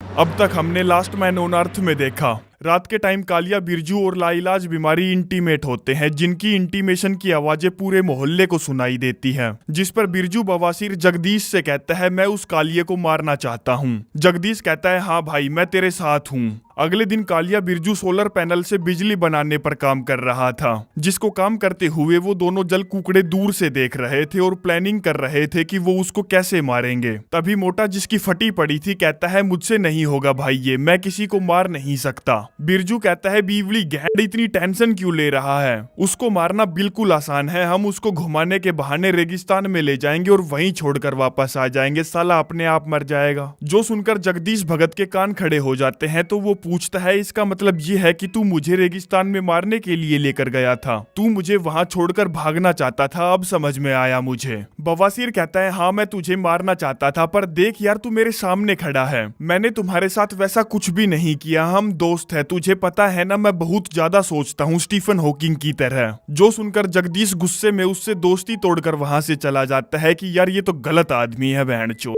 आगे बिरजू बवासीर अपनी एक्स धर्मपत्नी से मिलने जाता है और उससे पूछता है क्या कुछ ऐसा है जो तुम मुझे बताना चाहती हो, क्योंकि मुझे ये बाल छतरी का खाली पैकेट मिला है, इसके अंदर बाल छतरी होनी चाहिए थी पर वो नहीं है, और जानती हो ये बाल छतरी का खाली पैकेट मुझे तुम्हारे कचरे के डब्बे से मिला है, जिसका मतलब ये है कि तूने कल कालिये बिरजू से अपनी पिंकी मरवाई है। वो कहती है हाँ मैंने कालिये बिरजू से अपनी पिंकी मरवाई है और उसने पूरी रात मेरी मारी है। जो सुनकर उसको गुस्सा आ जाता है तो कहता है अब कहाँ गए तेरे आदर्श। जब मैंने तेरी बूढ़ी पिंकी बजानी चाहिए थी तब तो तूने मेरे सामने शादी की शर्त रख दी थी, क्या तूने अब रखी उसके सामने शादी करने की शर्त? लाइलाज बीमारी कहती, हाँ मैंने तुम्हारे साथ शादी करने की शर्त रखी थी क्योंकि हम दोनों मिलकर एक बच्चे को पैदा करना चाहते थे। बिरजू पूछता है, अच्छा तो ये बता फिर कल रात तूने कालिए के साथ क्या होली खेली थी? बीमारी कहती है, अरे यार तू तो पागल हो गया है, मैंने उससे जो अपनी पिंकी मरवाई है वो बिल्कुल नॉर्मल बात है, हम बच्चा पैदा थोड़े ही करना चाहते हैं। जो सुनकर बिरजू की सटक जाती है तो कहता है, साली कुतिया मजाक कर रही है ना, क्योंकि बहुत सड़ी की मैं भी तो तेरी पिंकी मारना चाहता था और तूने कहा शादी करेंगे और सब कुछ खराब कर दिया मेरा। जिस पर वो उससे कुछ नहीं कहती और उसका मजाक उड़ाकर चली जाती है। आगे बिरजू बवासीर अपने घर पहुंचता है जहां वो देखता है कि कालिया बिरजू अपने कपड़े पैक कर रहा है लाइलाज बीमारी के साथ रहने के लिए, और जाते जाते वो बिरजू बवासीर से कह जाता है कि तेरी किस्मत साले बहुत खराब है, तूने बीमारी को अपने हाथ से कैसे जाने दिया, वो सचमुच एक शानदार और दिलदार लड़की है। जो सुनकर बिरजू बवासीर सोच में पड़ जाता है कि कहीं उसने कोई गलती तो नहीं कर दी लाइलाज बीमारी को छोड़कर, और बीमारी को फिर से पटाने के लिए झाड़ियों में से 2-4 हरे पत्तों की डंडियां तोड़कर उसे देता है। और तो और वो अपने साथ ज्वेलरी का एक झोला भी भर कर लाया है। कहता है, मेरी जान मैंने तेरे लिए एक गाना भी लिखा है। और इससे पहले कि वो उसे अपना गाना सुनाता तभी कालिया बिरजू वहां आ जाता है, जिस वजह से उसको वहां से जाना पड़ता है। आगे रात हो जाती है और पूरी सोसाइटी एक साथ होती है जहां लाइलाज बीमारी कालिया बिरजू को हीरो ऑफ द मोमेंट बताती है और बताती है कि कालिए ने सोलर पैनल से बिजली बना ली है, जिस बिजली से वो बिरजू के पास रखे लैंप को जलाकर दिखाता है। जो देखकर सभी लोग खुश हो जाते हैं और डिमांड करने लगते हैं, हमें फिर से एसी चलाना है, हमें फिर से मिक्सी ग्राइंडर चलाना है, वगैरह वगैरह। जिस सबसे चिढ़कर बिरजू उस लैंप को गिरा देता है जिससे वो लैंप टूट जाता है और वो सबको ऐसे दिखाता है कि वो उससे गलती से गिर गया है, ना कि उसने जानबूझ के गिराया है। कालिए बिरजू को उस पर गुस्सा आ जाता है तो वो उससे कहता है, साले तूने उसे जानबूझकर गिराया है ना, तू ही उठाएगा अब उसे। बिरजू बवासीर कहता है, बे साले गंडवे बेवकूफ हो गया है क्या, मैंने उसे जानबूझकर नहीं गिराया है और गिराया भी है तो मैं नहीं उठाऊंगा। कालिया कहता है, बावड़ी गाइंड, मैं आखिरी बार बोल रहा हूँ, उठाओ उसे। वो कहता है, नहीं मैं नहीं उठाएगा, तेरे पास तगड़ी बॉडी है, ज्यादा जान है, इसका मतलब ये नहीं कि तू जो बोल रहा है मैं वही करूँ, तेरे हाथों की कठपुतली नहीं हूँ, तुझसे डरता नहीं हूँ मैं। जिस सब बहसबाजी के बीच जगदीश भगत को गुस्सा आ जाता है तो वो कहता है, साले गंडवे बिरजू बवासीर, मैंने तुझे देखा था, तूने ही उस लैंप को जानबूझकर गिराया है। और कालिए को चिल्ला चिल्ला कर सारी स्कीमें बता देता है कि आज सुबह वो तुझे मारने का प्लान बना रहा था, जिसमें वो तुझे रेगिस्तान में घुमाने ले जाता और वहीं छोड़ आता,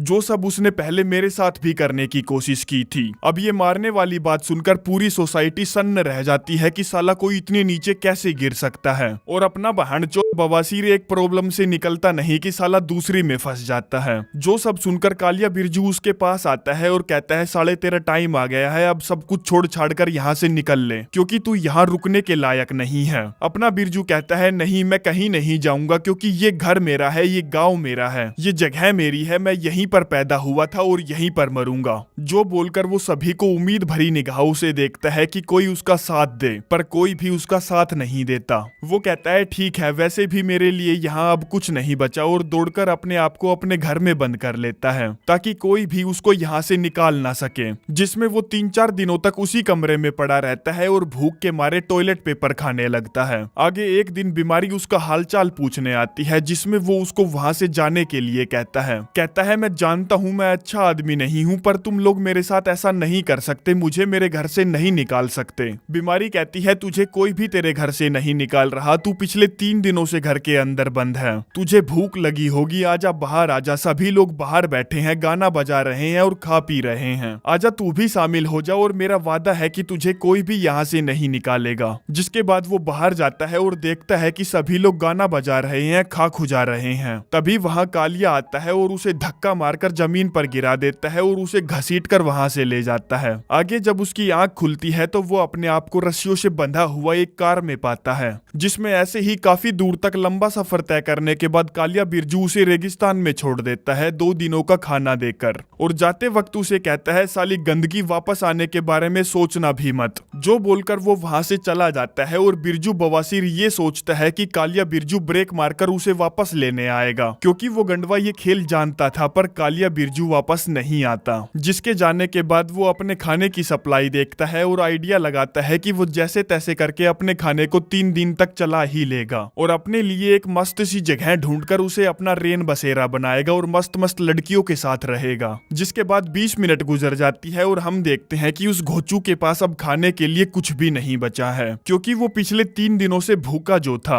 अब 3 दिनों की सप्लाई चट करने का मतलब ये था कि उसका मरना अब तय है। खैर जो भी हो, वो वहां पड़ा पड़ा अपनी मौत का इंतजार नहीं कर सकता था, तो यूं ही पैदल ही इधर उधर कहीं भी चलने लगता है। वहीं दूसरी तरफ चिंकी जगदीश भगत से मिलने जाती है और उससे कहती है, मुझे नहीं पता था कि बिरजू बवासीर ने तुमको मारने की कोशिश की थी। आई एम सॉरी, मैं माफी चाहती हूँ कि मैं तुमसे दूर हो गई थी। जिसके बाद वो दोनों पैचअप कर लेते हैं और एक दूसरे को किस करते हैं। वहीं बिरजू बवासीर जो चल चलकर थक चुका था, सड़क पर ऐसे ही धूप में नींद ले रहा था। तभी लाइलाज बीमारी उसे ढूंढती हुई वहां पहुंचती है, जो अपने साथ बहुत सारा खाना लेकर आई थी। कहती है, मुझे नहीं लगता था कि 2 दिनों की सप्लाई तुम्हारे लिए ठीक रहेगी, तो ये सब मैं तुम्हें देने आई हूँ। और उसे उसका ख्याल रखने का बोलकर वहां से जाने लगती है और पूछती है, क्या तुमने सचमुच मेरे लिए गाना लिखा था? वो कहता है, हाँ मैंने गाना लिखा था, जिसको वो गाकर सुनाता है, जो गाना बिल्कुल ही वाहियात और घटिया था, पर उसने वो लाइलाज बीमारी के लिए लिखा था, तो उसे वो गाना अच्छा लगता है। जिस गाने को सुनकर वो उससे पूछती है, तो बताओ किस तरफ चलना है? वो कहता है, क्या मतलब है तुम्हारा, क्या तुम मेरे साथ चलोगी? बीमारी कहती है, हाँ तुम्हें मेरी जरूरत जो है। बिरजू पूछता है, तो फिर उस कालिए बिरजू का क्या होगा? बीमारी कहती है, मैं किसी ऐसे इंसान के साथ नहीं रह सकती जो किसी दूसरे इंसान को मारने के लिए रेगिस्तान में छोड़ दे। जिसके बाद वो दोनों कार में बैठते हैं और फैसला करते हैं कि उन दोनों को फिर से नई शुरुआत करनी चाहिए, जिसमें वो एक दूसरे को फिर से इंट्रोड्यूस करते हैं और अपनी नई मंजिल की तरफ निकल पड़ते हैं, पीछे सब कुछ छोड़ छाड़ कर। जो सब देखकर हमें पता चलता है कि लाइलाज बीमारी का दिल सचमुच बहुत बड़ा है। तभी हम ऊपर पृथ्वी के बाहर एक स्पेस शटल को देखते हैं, जो ऊपर से मरी हुई धरती पर कांटेक्ट करने की कोशिश कर रहा था। जिसके साथ ही इस खूबसूरत कहानी का पहला सीजन यहीं पर एंड होता है। अगर आप लोगों को मेरा काम अच्छा लगा हो तो धन्यवाद।